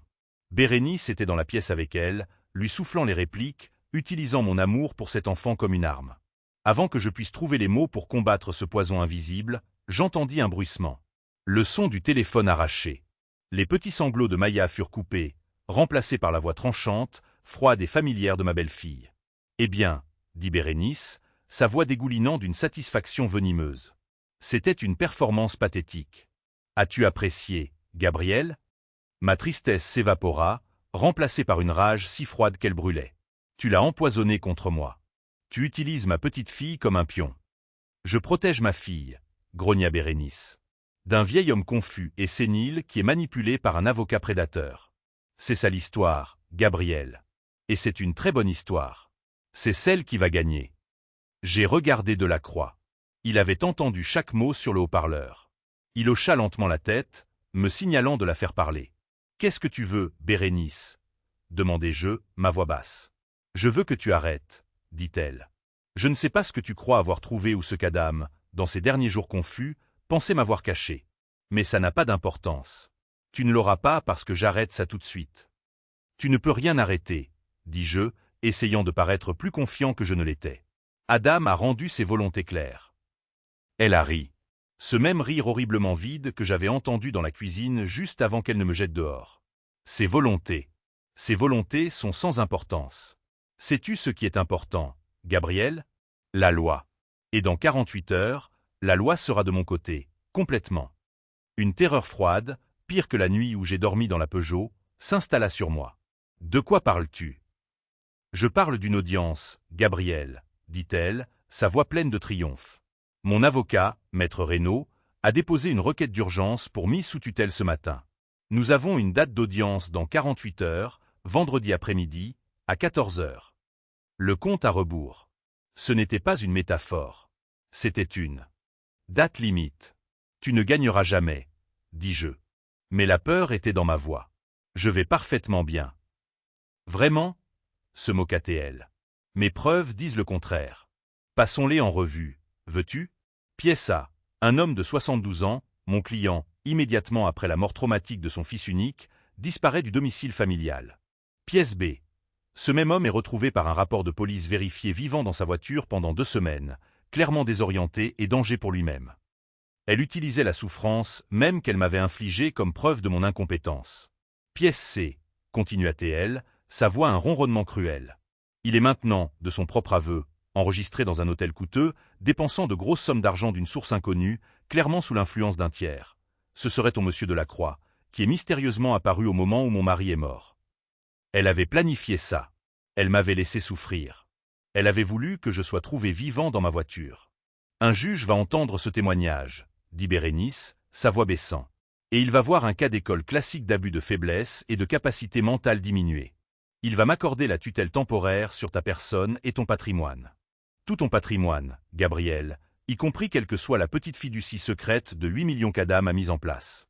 Et une fois que je serai ta tutrice légale, je vais régler ça. Je vais virer monsieur Delacroix. Je vais te mettre dans un établissement très agréable, très sécurisé, où tu ne pourras pas te faire de mal. Et je vais corriger l'erreur d'Adam et rediriger cette fiducie vers son héritière légitime, moi. J'étais sans voix. Le plan était diabolique, et il était brillant. Elle tordait la vérité en une arme et la pointait droit sur ma liberté. « C'est fini, Gabriel, » dit-elle, sa voix s'adoucissant en un dernier faux acte de miséricorde. « Mais je te donne une dernière chance. Vire Delacroix. Renonce à la fiducie. Reviens à la maison. Tu peux avoir ton ancienne chambre au sous-sol, et je dirai à mes avocats d'abandonner la pétition. Tu peux finir tes jours paisiblement, ou tu peux me combattre au tribunal et tout perdre, y compris ta liberté. » Clic. Elle raccrocha. J'ai baissé le téléphone, ma main engourdie. J'ai regardé Delacroix. Le visage de l'avocat était sombre, ses yeux noirs d'une fureur professionnelle. « Elle est forte, » dit-il, sa voix à peine un murmure. « Elle a pris votre souffrance et l'a transformée en arme contre vous. »« Elle ne peut pas gagner, si ?» demandai-je, la peur étant maintenant une chose palpable qui m'étouffait. « Elle a un dossier très solide, Gabriel, » admit Delacroix. « Un juge pourrait facilement voir un vieil homme confus dont on profite. Notre seule défense, notre seul moyen de prouver que vous êtes sain d'esprit, est de prouver que vous suivez le plan d'Adam. Nous devons montrer au juge que ce n'est pas aléatoire, que c'est un test. Nous devons résoudre le puzzle, chuchotai-je. Oui, et nous avons moins de 48 heures pour le faire. » Delacroix regarda la photographie de moi et Liliane, puis le téléphone. Cette coordonnée, le coffre bancaire à Marseille. C'est la pièce finale. Nous devons y aller maintenant. J'ai serré les poings. La maquette en plastique de la fusée toujours dans mon autre main. L'image de Maya pleurant. Le son du rire triomphant de Bérénice. Le souvenir de la voix d'Adam. « Dépêche-toi, papa. »« Allons-y, » dis-je, ma voix ne tremblant plus. Elle était froide. Elle était dure. « Allons finir ça. » Les coordonnées brillaient sur l'écran du téléphone de Delacroix. 43.2964 N, 5.3698 E.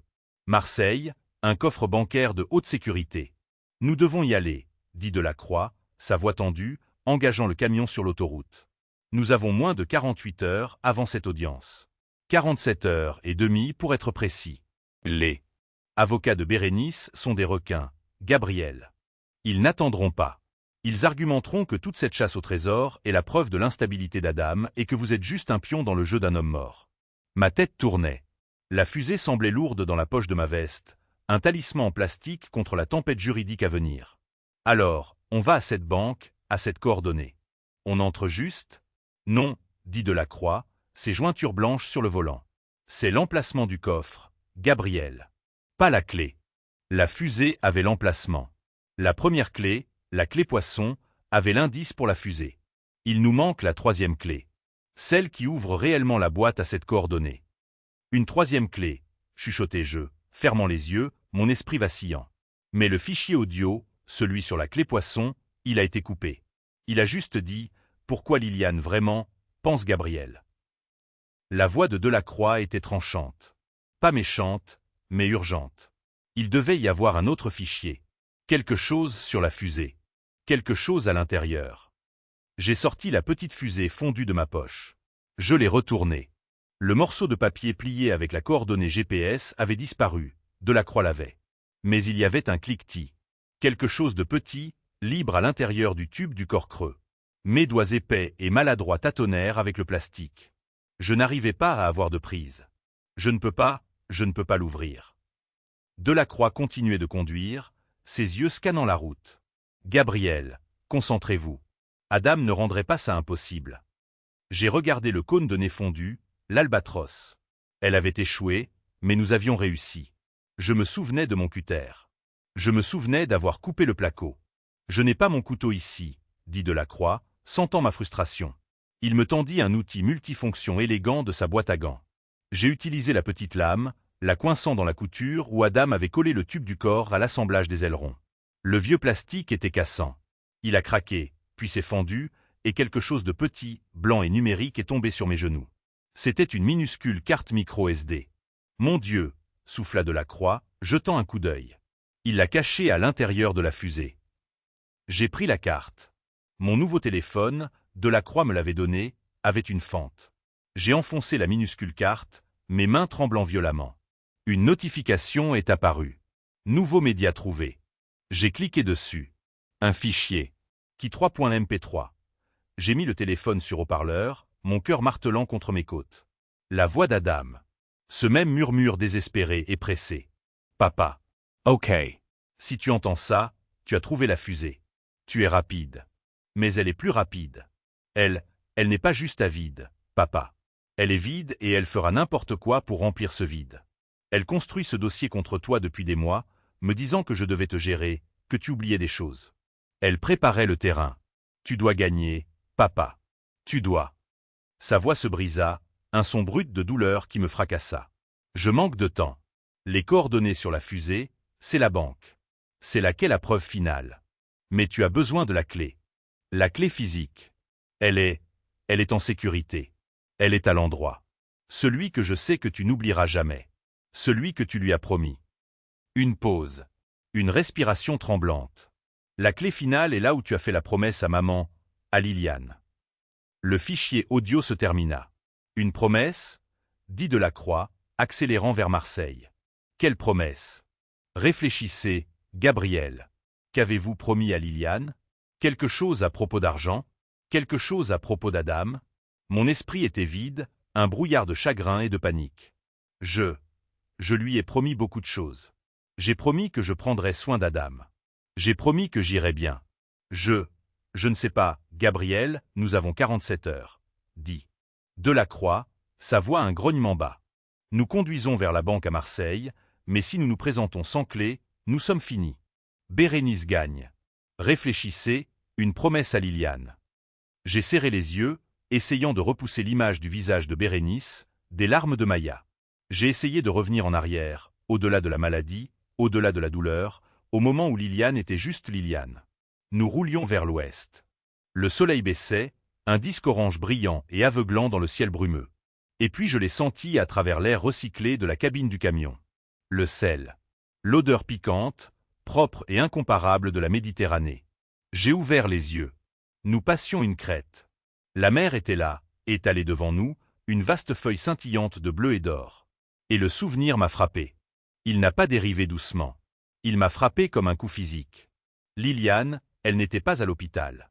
Elle était à la maison dans le lit médicalisé loué dans notre salon. C'était près de la fin. Elle était frêle, un souffle, sa peau comme du parchemin. Le cancer lui avait tout pris. Tout sauf son esprit. Je ne veux pas être dans le noir, Gabriel, avait-elle chuchoté un après-midi, sa voix un bruissement sec de feuilles. Tu ne le seras pas, ma chérie, avais-je dit en tenant sa main fine et froide. Non, je veux dire après, insista-t-elle, ses yeux encore si brillants, trouvant les miens.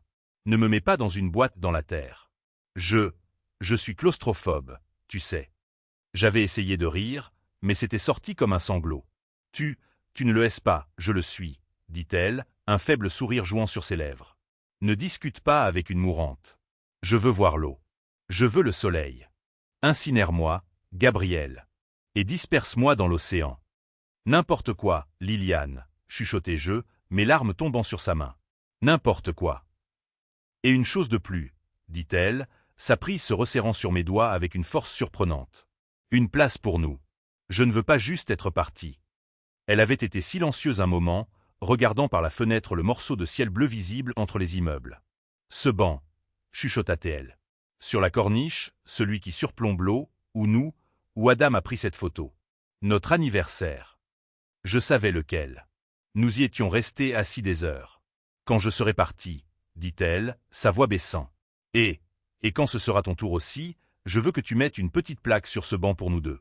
Gabriel et Liliane Faure, regardant toujours le coucher de soleil. Je pleurais ouvertement, mes épaules tremblant. Liliane. Promets-moi, Gabriel, insista-t-elle, ses yeux brûlant dans les miens. Promets-moi que ce sera notre maison finale. Je m'étais penché, mon front contre le sien. Je promets, mon amour. Je promets. Ce n'est pas la banque, dis-je, ma voix étranglée. Delacroix me jeta un coup d'œil, ses yeux écarquillés. Quoi? Gabriel, la coordonnée. La coordonnée est le coffre, dis-je, mon esprit soudainement cristallin. La clé. La clé est au parc. Sur la corniche, sur ce banc. Adam, il devait savoir. Il devait nous avoir entendus. Il savait pour la promesse. Delacroix ne me questionna pas. Il vit la certitude sur mon visage. Il donna un coup de volant, coupant 2 voies de circulation pour prendre la sortie vers le littoral. Le klaxon du camion rugit. Gabriel, si vous avez tort. Je n'ai pas tort, dis-je. Il a dit là où tu lui as promis. C'est la seule promesse comme ça que j'ai jamais faite. Il écrasa le champignon. Nous avons foncé à travers les rues calmes et coûteuses du bord de mer, la lumière du soleil filtrant à travers les pins parasols. Mon cœur était un tambour. Dépêche-toi, dépêche-toi. 47 heures. Nous avons crissé pour nous arrêter sur le parking, près des falaises. J'étais hors du camion avant même qu'il ne s'arrête, ma vieille en hurlant de protestation. Je m'en fichais. J'ai couru. Je n'étais pas un homme de 72 ans. J'étais un mari courant vers sa femme. J'étais un père courant vers son fils. Le parc était vide, baigné dans la lumière dorée de la fin d'après-midi. Il y avait une douzaine de bancs le long du bord de la falaise, tous face à l'océan. Lequel, Gabriel? Hurla Delacroix, courant derrière moi. Je ne me suis pas arrêté. Je savais que c'était celui tout au bout du chemin, sous le cyprès tordu par le vent. Celui avec la vue parfaite. Je l'ai atteint, mon souffle s'arrachant de mes poumons. Je haletais, étourdi. J'ai posé mes mains sur le bois patiné par les intempéries, le même bois sur lequel Liliane et moi étions assis. Gabriel et Liliane, regardant toujours le coucher de soleil. La plaque n'était pas là. Bien sûr qu'elle n'y était pas. Je n'étais pas encore parti. Gabriel, il n'y a rien ici, dit Delacroix, sa voix teintée d'un doute soudain. C'est ici, insistai-je. Je me suis laissé tomber à genoux, mes vieilles articulations craquant sur le béton. Je me fichais de la douleur. J'ai plongé mes mains sous le banc, dans l'obscurité, dans les toiles d'araignée, la terre, les vieux chewing-gums durcis. Mes doigts ont raclé contre le dessous rugueux des lattes de bois. Rien, juste des échardes et de la poussière. Gabriel, dit doucement Delacroix, posant une main sur mon épaule. Non, hurla-je. J'étais frénétique. Ça doit être ici, dis-je. Adam ne ferait pas. Mes doigts frôlèrent quelque chose. Quelque chose de froid. Pas du bois. Du métal. C'était petit, coincé profondément dans le joint où le pied rencontrait l'assise. C'était une boîte magnétique, le genre dans lequel on cache une clé de secours collée au châssis d'une voiture. Mes doigts étaient trop épais, trop tremblants. Je ne peux pas l'avoir. Delacroix fut à genoux à côté de moi en un instant, sa veste de costume coûteuse raclant le sol. Il coinça son outil multifonction dans la fente et fit levier. La boîte se détacha et tomba dans ma paume ouverte. Elle était petite, noire et couverte d'embrun et de crasse. Je l'ai ouverte. À l'intérieur, nichée sur un petit morceau de velours, se trouvait une seule clé lourde et ornée en argent. Le genre de clé qu'on ne voit que dans les films. Une clé de coffre de dépôt. La troisième clé. Je me suis relevé lentement. La clé serrée dans ma main, si fort que les dents mordaient dans ma paume. J'ai regardé l'océan. Le soleil commençait juste à toucher l'horizon, peignant le ciel de nuances d'orange et de violet. Delacroix mit une main sur mon épaule. Il ne dit rien pendant un long moment. Puis sa voix fut épaisse d'émotion. « Vous l'avez fait, Gabriel. Vous l'avez fait. » J'ai regardé la clé. Je ne pleurais pas. J'avais dépassé les larmes. J'étais froid. J'étais concentré. J'étais un homme qui avait été poussé trop loin. Un homme qui venait de recevoir une arme de son fils mort. Oui, chuchotai-je, le vent fouettant mes cheveux gris. Pour Liliane et pour Adam. Je me suis détourné du coucher de soleil. Maintenant, dis-je à Delacroix, ma voix dure comme l'acier. Allons à cette banque. Je suis entré dans la salle d'audience du tribunal de grande instance, sentant le poids oppressant des murs solennels. L'air était rassis, sentant le vieux papier et l'anxiété. Ce n'était pas mon monde. Mon monde sentait l'huile, le métal et la sueur. Mon monde était bâti sur des choses qu'on pouvait tenir, des choses qu'on pouvait réparer.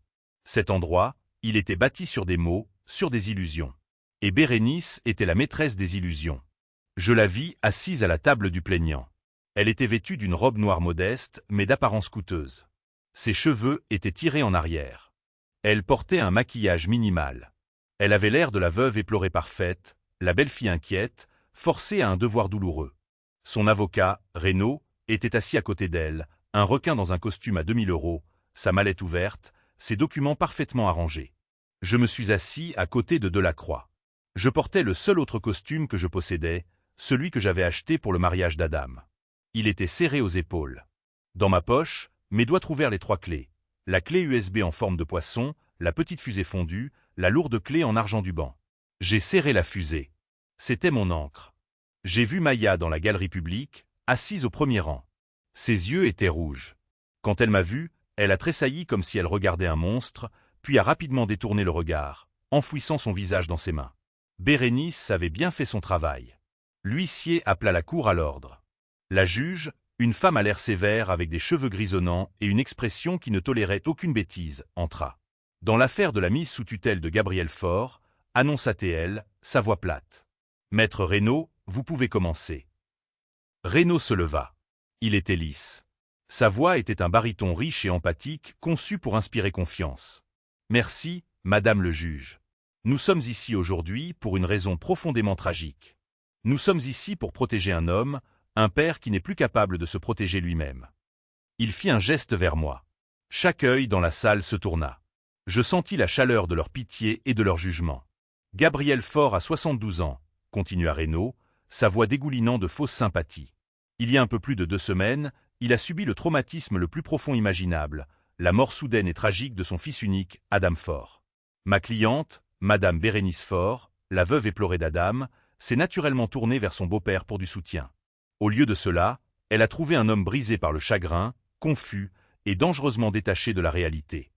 Il marcha vers la juge, son rythme parfait. « Madame le juge, dans les jours suivant les funérailles de son fils, Monsieur Faure a disparu. Il a quitté le domicile familial sans un mot. Il est devenu sans-abri. » Il laissa ce mot flotter dans l'air. « Nous avons ici, dit-il en levant un document, un rapport de police du parking du centre commercial Carrefour. 2 heures du matin. Un agent a trouvé Monsieur Faure dormant dans sa voiture vieille de 20 ans, désorienté, incapable d'expliquer ses intentions. Il a été trouvé, je cite, dans un état de négligence personnelle profonde. J'ai fermé les yeux. La honte de cette nuit m'envahit à nouveau, la lampe de poche dans mes yeux, la pitié de l'agent. Bérénice avait transformé mon humiliation la plus profonde en arme. Et puis, dit Reynaud, sa voix baissant, quelque chose de nouveau s'est produit. Monsieur Faure. Cet homme qui était sans abri et indigent a soudainement commencé à dépenser de grandes sommes d'argent. Nous avons des reçus. Une location de camion neuf. Une suite coûteuse au Marriott. Un ordinateur portable à 1 400 €. Un téléphone satellite. Reynaud regarda vers Delacroix, son regard tranchant. D'où vient cet argent? Madame le juge, il vient, nous le croyons, de cet homme, maître Henri Delacroix, un avocat que Monsieur Faure n'avait jamais rencontré, qui apparaît mystérieusement au moment exact de la mort d'Adam Faure, armé d'une carte de crédit inconnue. Il fit face à la juge à nouveau, ses mains jointes, l'image même de la raison peinée. Madame le juge, le récit est clair. Un père bien-aimé brisé par le chagrin, souffrant de capacités mentales diminuées, a été ciblé par un tiers prédateur. Il est un danger pour lui-même. Il est un danger pour le patrimoine de son fils. Ma cliente, Madame Faure, sa seule famille, est terrifiée. Elle n'est pas ici pour demander de l'argent. Elle est ici pour demander protection. Elle est ici pour demander à la Cour d'intervenir et d'accorder une tutelle d'urgence pour sauver cet homme de lui-même et de ceux qui exploiteraient son état fragile. Reynaud s'assit. La salle était silencieuse. Il avait peint une image parfaite. C'était logique. C'était crédible. Et c'était entièrement un mensonge. La juge me regarda. Ses yeux étaient vifs, évaluants. Je pouvais voir le doute. Elle avait vu cette histoire 100 fois. « Maître Delacroix, dit-elle. Votre réponse. » Delacroix se leva lentement. Il n'était pas aussi tapax en grave-l'œil que Reynaud. Il était un mécanicien, tout comme moi. Un mécanicien de la loi. Madame le juge, commença-t-il, sa voix calme et stable. Maître Reynaud est un excellent conteur. L'image qu'il peint est en effet tragique. C'est aussi une fabrication complète conçue pour dissimuler un crime. Reynaud bondit sur ses pieds. Objection. Diffamation. Rejeté, dit la juge, ses yeux fixés sur Delacroix. Asseyez-vous, maître Reynaud. Je veux entendre ça. Un crime, c'est une accusation audacieuse, maître. Ça l'est, madame le juge, dit Delacroix. Et j'ai les preuves pour le prouver. Tout le dossier de maître Reynaud repose sur la prémisse que Monsieur Faure est confus, erratique et incompétent. Nous prouverons que Monsieur Faure est en fait la seule personne dans cette salle qui savait exactement ce qui se passait. Il n'agissait pas de manière erratique. Il suivait les instructions encodées précises de son fils. Delacroix plaça un gros dossier sur le banc. Madame le juge, Adam Faure n'était pas juste un programmeur. C'était un homme brillant et riche qui savait que sa femme était une prédatrice financière. Il savait qu'elle ferait exactement ce qu'elle fait aujourd'hui. Alors, il a transformé son testament en une clé d'authentification, un test de mémoire que seul son père pouvait réussir. Il leva la première pièce à conviction. Pièce A, Madame le juge. Une clé USB en forme de poisson. Monsieur Faure l'a récupérée sous une pierre marquée spécifique au lac de Sainte-Croix. Pourquoi? Parce que c'était l'endroit exact où lui et son fils, il y a 30 ans, ont attrapé un poisson légendaire qu'ils appelaient le géant et ont failli perdre leur voiture dans la boue. Un souvenir qu'ils étaient les seuls à partager. Il leva la deuxième. Pièce B, une maquette de fusée fondue. Monsieur Faure l'a récupérée à l'intérieur d'un mur de garage à Aubagne, derrière un morceau de placo que lui et son fils ont réparé ensemble après que la fusée, surnommée l'Albatros, ait échoué au lancement. Un échec, Madame le juge, qu'Adam appelait le jour où nous avons réussi. Il leva la troisième. Pièce C, une clé de coffre physique. Monsieur Faure l'a récupérée dans une boîte magnétique cachée sous un banc de parc spécifique sur la corniche. Pourquoi? Parce que c'était le banc où il a promis à sa femme mourante, Liliane, qu'il placerait un jour une plaque pour eux deux surplombant l'océan. Delacroix regarda la juge. Madame le juge, ce ne sont pas les actions d'un homme confus. Ce sont les actions précises d'un père aimant déverrouillant le message final de son fils. Bérénice ne semblait plus pieuse. Elle était pâle. Elle agrippait la table. Un test pourquoi? Demanda la juge. Pour ceci, Delacroix plaça le deuxième dossier sur le banc. Les documents de la fiducie familiale Faure, un patrimoine de 8 millions d'euros, Madame le juge, établi il y a 6 mois par Adam Faure, le seul bénéficiaire étant son père, Gabriel Faure. La condition de déblocage, la présentation de ces 3 clés. La salle d'audience éclata en murmures. Je vis la tête de Maya se lever brusquement, ses yeux écarquillés, me fixant. Bérénice avait l'air d'avoir reçu un coup de poing. 8 millions. Elle n'avait jamais su le montant. Objection. Reynaud était sur ses pieds. Sa voix n'était plus lisse. C'est absurde. Cela ne prouve rien à part que le fils était aussi instable. Ce sont les divagations d'un homme malade.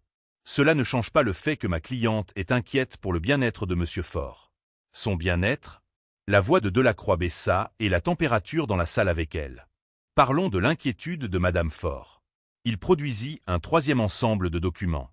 Madame le juge, Maître Reynaud a raison de dire que sa cliente est inquiète. Elle s'inquiète des finances de Monsieur Faure depuis un certain temps. Si inquiète, en fait, qu'elle a agi. Il plaça les relevés bancaires devant la juge. Ce sont les relevés du compte retraite personnel de Monsieur Faure. Celui auquel il a donné accès à Madame Faure durant une maladie, lui faisant confiance pour payer ses factures. Et ici, 3 jours avant les funérailles de son mari, nous voyons un virement unique. Un virement de l'intégralité du solde du compte, 23 042 €, transféré directement sur le compte offshore privé de Madame Bérénice Faure. La tête de la juge se releva brusquement. Elle fixa Bérénice avec une fureur glaciale. C'était pour les frais funéraires, balbutia Bérénice, sa voix aiguë. Vraiment? Contrat Delacroix. Parce que l'entreprise de pompes funèbres a été payée par le fonds opérationnel de la fiducie Faure. Non, Madame Faure. C'était du vol. C'est pour cela, Madame le juge, que Monsieur Faure a été trouvé vivant dans sa voiture. Il n'était pas désorienté. Il a été volé par la femme même qui est assise ici aujourd'hui, prétendant vouloir le protéger. Bérénice secoua la tête, chuchotant « Non, non, non ». Elle n'est pas venue ici pour protéger un père, tonna Delacroix. Elle est venue ici parce qu'elle a réalisé qu'il y avait plus d'argent à voler, et elle était furieuse de ne pas pouvoir mettre la main dessus. C'est de la diffamation. C'est sa parole contre la sienne. Cria Reynaud, son professionnalisme disparut. Il ment. Vraiment? Dit Delacroix en se tournant vers la juge. Madame le juge, j'ai une dernière pièce à conviction. La défense repose sur le témoignage de l'homme qui a commencé tout ça, Adam Faure lui-même. Il lança le fichier audio depuis la clé USB en forme de poisson. Il plaça le microphone contre le haut-parleur. La salle d'audience était si calme que je pouvais entendre mon propre cœur battre. Et puis la voix d'Adam, la voix de mon fils, remplit la pièce, claire et forte d'outre-tombe. Madame le juge, si vous entendez ceci, cela signifie que je suis parti. Et cela signifie que ma femme Bérénice essaie de voler l'héritage de mon père. Elle a été émotionnellement et financièrement abusive pendant 10 ans. Elle me contrôlait. Elle m'a saigné à blanc. Ne croyez pas un mot de ce qu'elle dit. Mon père, Gabriel Faure, est la seule personne en qui j'ai jamais eu confiance dans ce monde. Tout ce patrimoine lui appartient. C'est le sien et le sien seul. S'il vous plaît, protégez-le de ma femme. L'audio se termina. Le silence qui suivit fut absolu. C'était le silence d'une tombe. Bérénice Faure laissa échapper un petit son étranglé d'animal blessé. La juge la fixa. Son visage n'était plus sévère, c'était un masque de rage judiciaire froide. Elle regarda Reynaud qui s'était enfoncé dans sa chaise, vaincu. Elle regarda Delacroix, qui hocha simplement la tête une fois. Enfin, elle me regarda. Je soutins son regard. Je n'étais pas une victime. J'étais un père. Elle leva son marteau. Bam! Le son résonna comme un coup de feu. La requête de mise sous tutelle est rejetée avec un préjudice extrême. Cette cour trouve que M. Faure est sain de corps et d'esprit. Elle tourna son regard vers Bérénice, qui pleurait maintenant, non pas de chagrin mais de terreur pure et non frelatée. Cette cour, continua la juge, sa voix sonnant avec autorité, trouve qu'il y a des preuves crédibles et significatives d'activité criminelle. J'ordonne immédiatement une enquête criminelle sur Madame Bérénice Faure pour les chefs d'accusation d'abus de faiblesse, parjure et vol qualifié. Huissier, sécurisez la plaignante. Le marteau tomba. Le son était si final, si absolu, qu'il sembla aspirer tout l'air de la pièce. Bam! Rejeté. Bam! Enquête criminelle. Bam! Sécurisez la plaignante. Je regardais comme d'une grande distance alors que deux gendarmes s'avançaient vers Bérénice. Son visage, qui avait été pâle de choc, se froissa en un masque de terreur pure et incompréhensible. Non, chuchota-t-elle en secouant la tête. Non, c'est une erreur. C'est lui qui est fou. Ne voyez-vous pas qu'il est? Les gendarmes ne discutèrent pas. Ils n'écoutèrent pas. C'étaient des professionnels. L'un prit son bras gauche, l'autre son droit. Madame Faure, veuillez vous lever. Vous devez venir avec nous. Enlevez vos mains de moi. Hurla-t-elle, le son aigu et animal. La veuve éplorée avait disparu, remplacée par un animal acculé et paniqué. Étienne, fais quelque chose. Dis-leur. Dis-leur qui je suis. Reynaud resta assis là, fixant son bloc-notes vide et coûteux, le visage couleur de cendre. Il avait été battu. Il avait été humilié. Et il était fini. Maman! Cria Maya depuis la galerie. Elle essaya de courir vers l'avant, mais un autre huissier bloqua son chemin. Maman, qu'est-ce qui se passe? C'est de sa faute. Hurla Bérénice, se tordant dans la poigne des gendarmes, son doigt manucuré pointant directement sur moi. C'est toute sa faute, ce vieil homme. Il a planifié ça. Il vous a tous piégés. La voix de la juge trancha le chaos comme un rasoir. Cela suffit, Madame Faure. Vous êtes coupable d'outrage. Huissier, sortez-la de ma salle d'audience maintenant. Ils la tirèrent à travers la petite barrière en bois vers la porte marquée « Détention ». Elle criait encore, se battant encore. « Tu regretteras ça, Gabriel. Tu m'entends? Tu regretteras ça. Tu ne verras plus jamais Maya. Tu mourras seul. Tu. » La porte se referma, coupant ces mots, et la salle d'audience fut plongée dans un profond silence bourdonnant. J'ai laissé échapper un souffle que j'avais l'impression de retenir depuis 2 semaines, depuis 5 ans, depuis toute ma vie. Delacroix posa une main sur mon épaule. « C'est fini, Gabriel. » J'ai regardé Maya.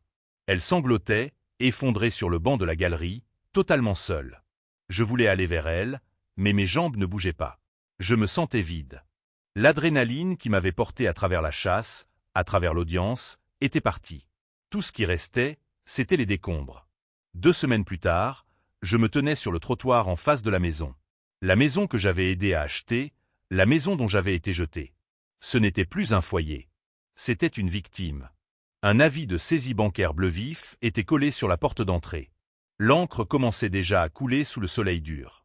La pelouse, autrefois méticuleusement entretenue par le service de jardinage coûteux de Bérénice, brunissait déjà. Les rosiers que j'avais taillés se fanaient. Bérénice, s'avérait-il, n'avait pas payé l'hypothèque depuis 3 mois, pas depuis la mort d'Adam. Elle avait été trop occupée à essayer de sécuriser son futur de 8 millions pour se soucier du présent de 50 000. La banque n'avait pas attendu. Pendant que je regardais, une voiture de police s'arrêta, pas pour moi cette fois. Elle se gara au bord du trottoir et 2 officiers montèrent l'allée. Un instant plus tard, une voiture banalisée s'arrêta derrière eux. Une femme en costume sombre sortit. C'était une détective de la division financière. Ils étaient là pour Bérénice. Après l'audience, la juge l'avait libérée sous caution, mais l'enquête criminelle avait été rapide. Delacroix leur avait tout remis. Les relevés bancaires montrant le vol des 200 000 €, les reçus des cartes de crédit. À mon nom que Bérénice avait ouverte. Je n'avais même pas su pour ça. Elle avait accumulé une autre dette de 30 000 €, tous liés à mon numéro de sécurité sociale. J'entendis la porte d'entrée de la maison s'ouvrir. Bérénice sortit. Elle n'était pas l'image de l'élégance de la salle d'audience. Ses cheveux étaient en désordre, jetés dans un chignon négligé. Elle portait un pantalon de survêtement et l'un des vieux sweatshirts d'université d'Adam. C'était une parodie grotesque du deuil qu'elle avait feint si longtemps. Quand elle vit les officiers, elle se figea. « Je peux vous aider ?»« Êtes-vous Bérénice Faure ?» demanda la détective. « Oui. Qu'est-ce que c'est ?»« Madame, vous êtes en état d'arrestation pour les chefs d'accusation de vol qualifié et abus de faiblesse sur personnes vulnérables. » Je regardais alors qu'il la retournait, mettait ses mains dans son dos et cliquait les menottes en place. Le son était calme, métallique et final. Elle ne hurla pas cette fois. Elle ne se battit pas. Elle s'affaissa simplement. Toute l'ambition, toute la cruauté, toute la confiance s'étaient drainées d'elle, laissant une coquille vide et vaincue. Alors qu'il la conduisait à la voiture de patrouille, elle me vit. Elle s'arrêta. Elle regarda de l'autre côté de la rue, ses yeux rencontrant les miens. Je ne vis aucun remords, aucune excuse. Je ne vis qu'une haine reptilienne, froide et sans fond. Une haine qui me blâmait non pas pour ce qu'elle avait fait, mais pour s'être fait prendre. Je n'ai pas souri. Je n'ai pas jubilé. J'ai juste soutenu son regard. Je suis juste resté là, un homme de 72 ans dans un costume neuf, un témoignage du fait que j'avais effectivement appris à survivre. Ils la mirent dans la voiture et partirent. La porte d'entrée de la maison resta ouverte. Un instant plus tard, Maya trébucha dehors. Elle portait un sac à dos et une petite valise à roulettes. Elle avait l'air perdue. Une fille de 16 ans, son père mort, sa mère venant d'être arrêtée, sa maison saisie par la banque. Elle s'assit durement sur le trottoir juste à côté d'un carré de roses mourantes. Elle mit son visage dans ses mains et commença à sangloter. Pas les sanglots dramatiques de sa mère, mais les sanglots profonds, déchirants et sans espoir d'une enfant qui venait de tout perdre. J'ai attendu. Je l'ai laissée pleurer. J'ai laissé la réalité du moment s'installer sur elle. Puis j'ai traversé la rue. Mon ombre tomba sur elle. Elle leva les yeux, ses yeux rouges et bouffis, striés de mascara. Quand elle me vit, son visage se durcit. C'était l'expression de Bérénice. « Va-t'en » cracha-t-elle. « N'as-tu pas assez fait ? Tu as détruit ma famille. Tu as tout détruit. » Je n'ai pas tressailli. Je me suis assis sur le trottoir à côté d'elle. C'était inconfortable. Ma vieille ange protesta. Mais je me suis assis. Nous avons fixé la maison saisie en silence pendant une longue minute. « Elle t'a menti, Maya, » dis-je doucement. « C'est ma mère, » cria-t-elle.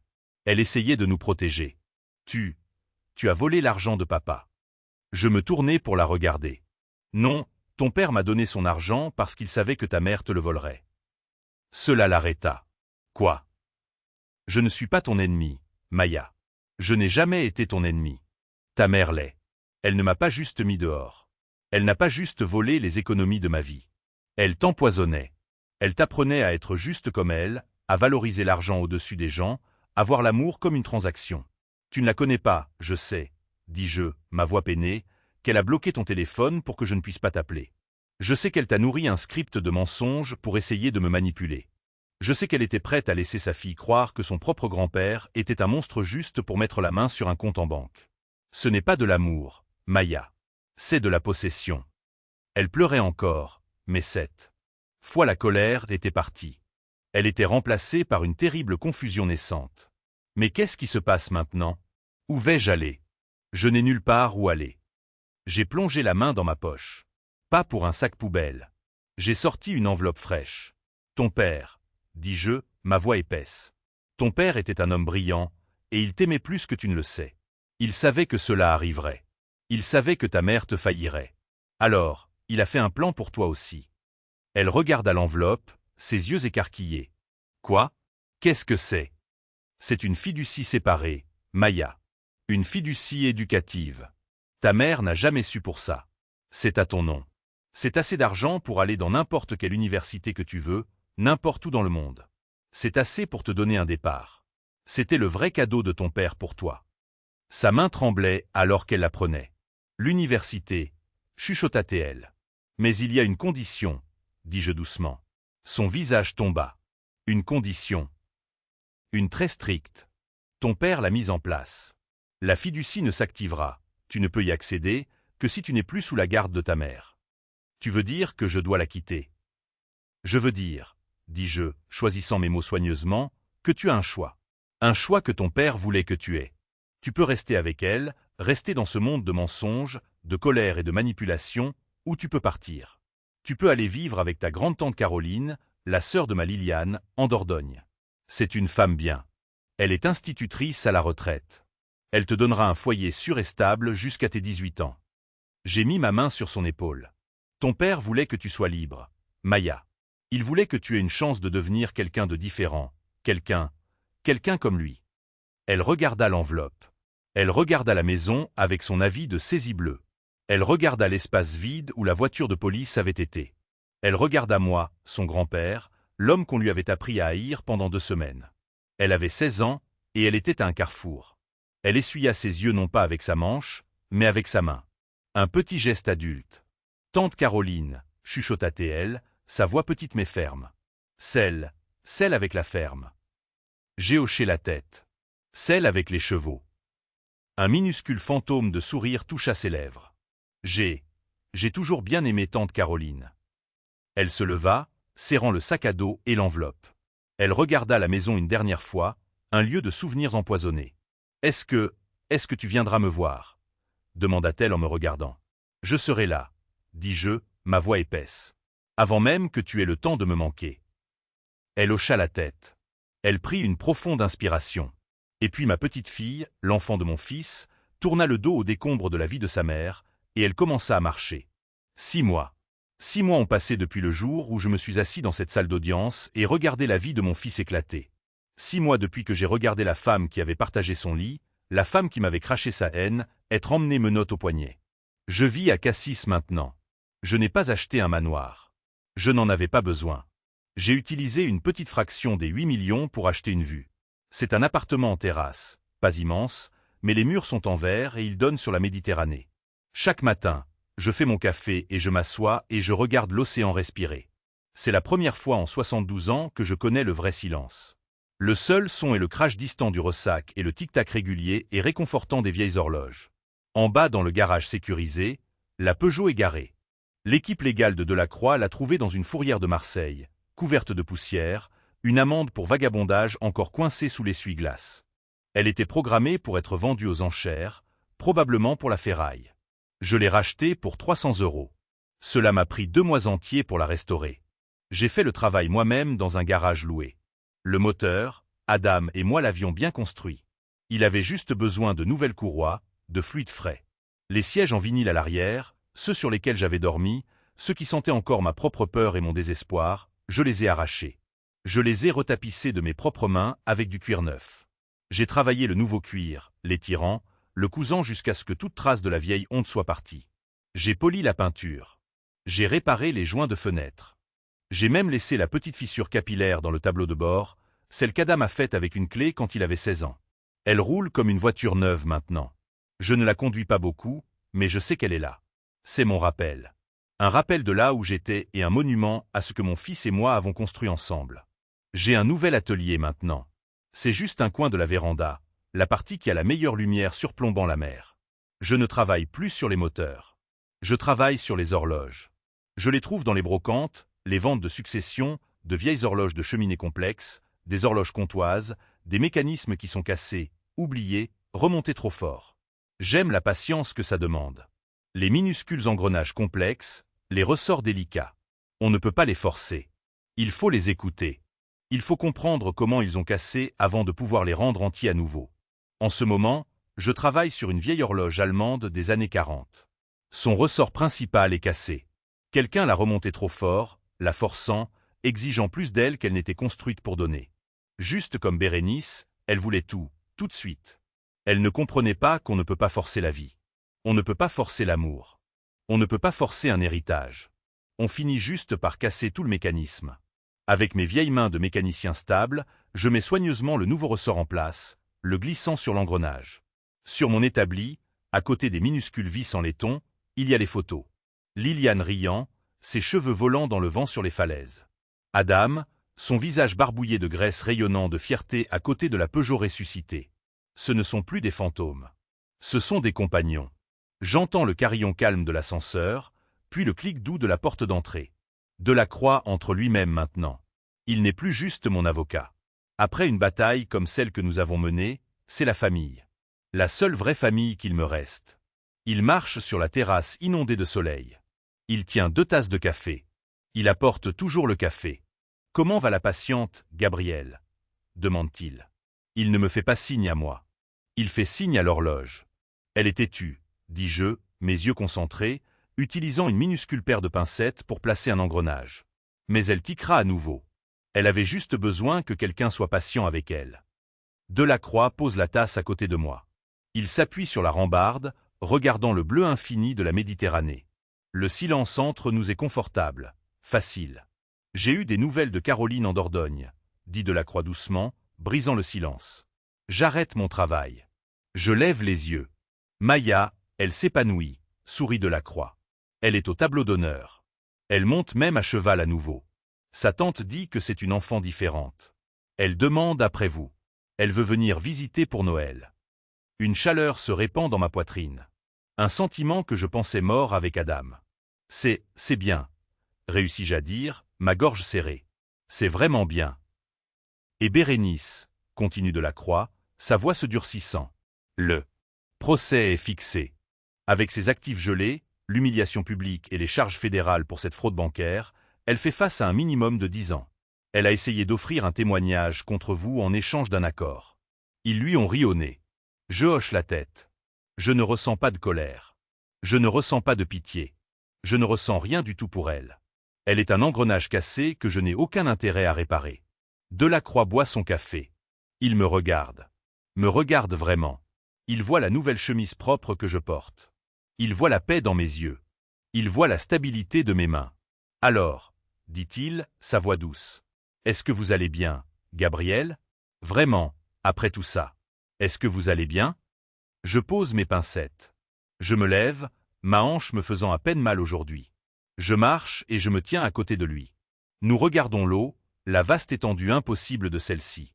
Loin en dessous, le long de la côte, je peux juste distinguer la forme du parc, la falaise, le cyprès, le banc de Liliane, l'endroit qui détenait la clé finale. Je pense au dernier mot de Bérénice pour moi, l'insulte qu'elle a lancée comme une malédiction, comme une sentence de mort alors qu'elle jetait ce sac poubelle à mes pieds. Fais tes valises et apprends à survivre. Je prends une profonde inspiration.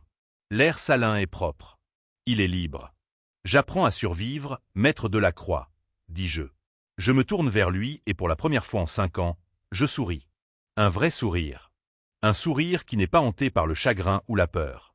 Un sourire qui atteint mes yeux. Il s'avère que je suis plutôt doué pour ça. Cette histoire est une leçon puissante pour ne jamais sous-estimer ceux qui semblent calmes ou modestes. Elle nous enseigne que la vraie force ne se mesure pas aux possessions matérielles, mais à la résilience silencieuse, à l'intégrité et à la patience. L'avidité et la trahison, peu importe à quel point elles sont soigneusement planifiées, mènent ultimement à l'autodestruction. La plus grande erreur est de supposer que la gentillesse est une faiblesse ou qu'une vie de dignité peut être effacée par un seul acte de cruauté. Le vrai pouvoir réside dans la vérité et elle trouvera toujours un moyen d'être entendue, prouvant que le caractère, et non un héritage, est le seul legs qui compte. Partagez votre histoire dans les commentaires si vous avez déjà dû tenir tête à quelqu'un qui vous sous-estimait.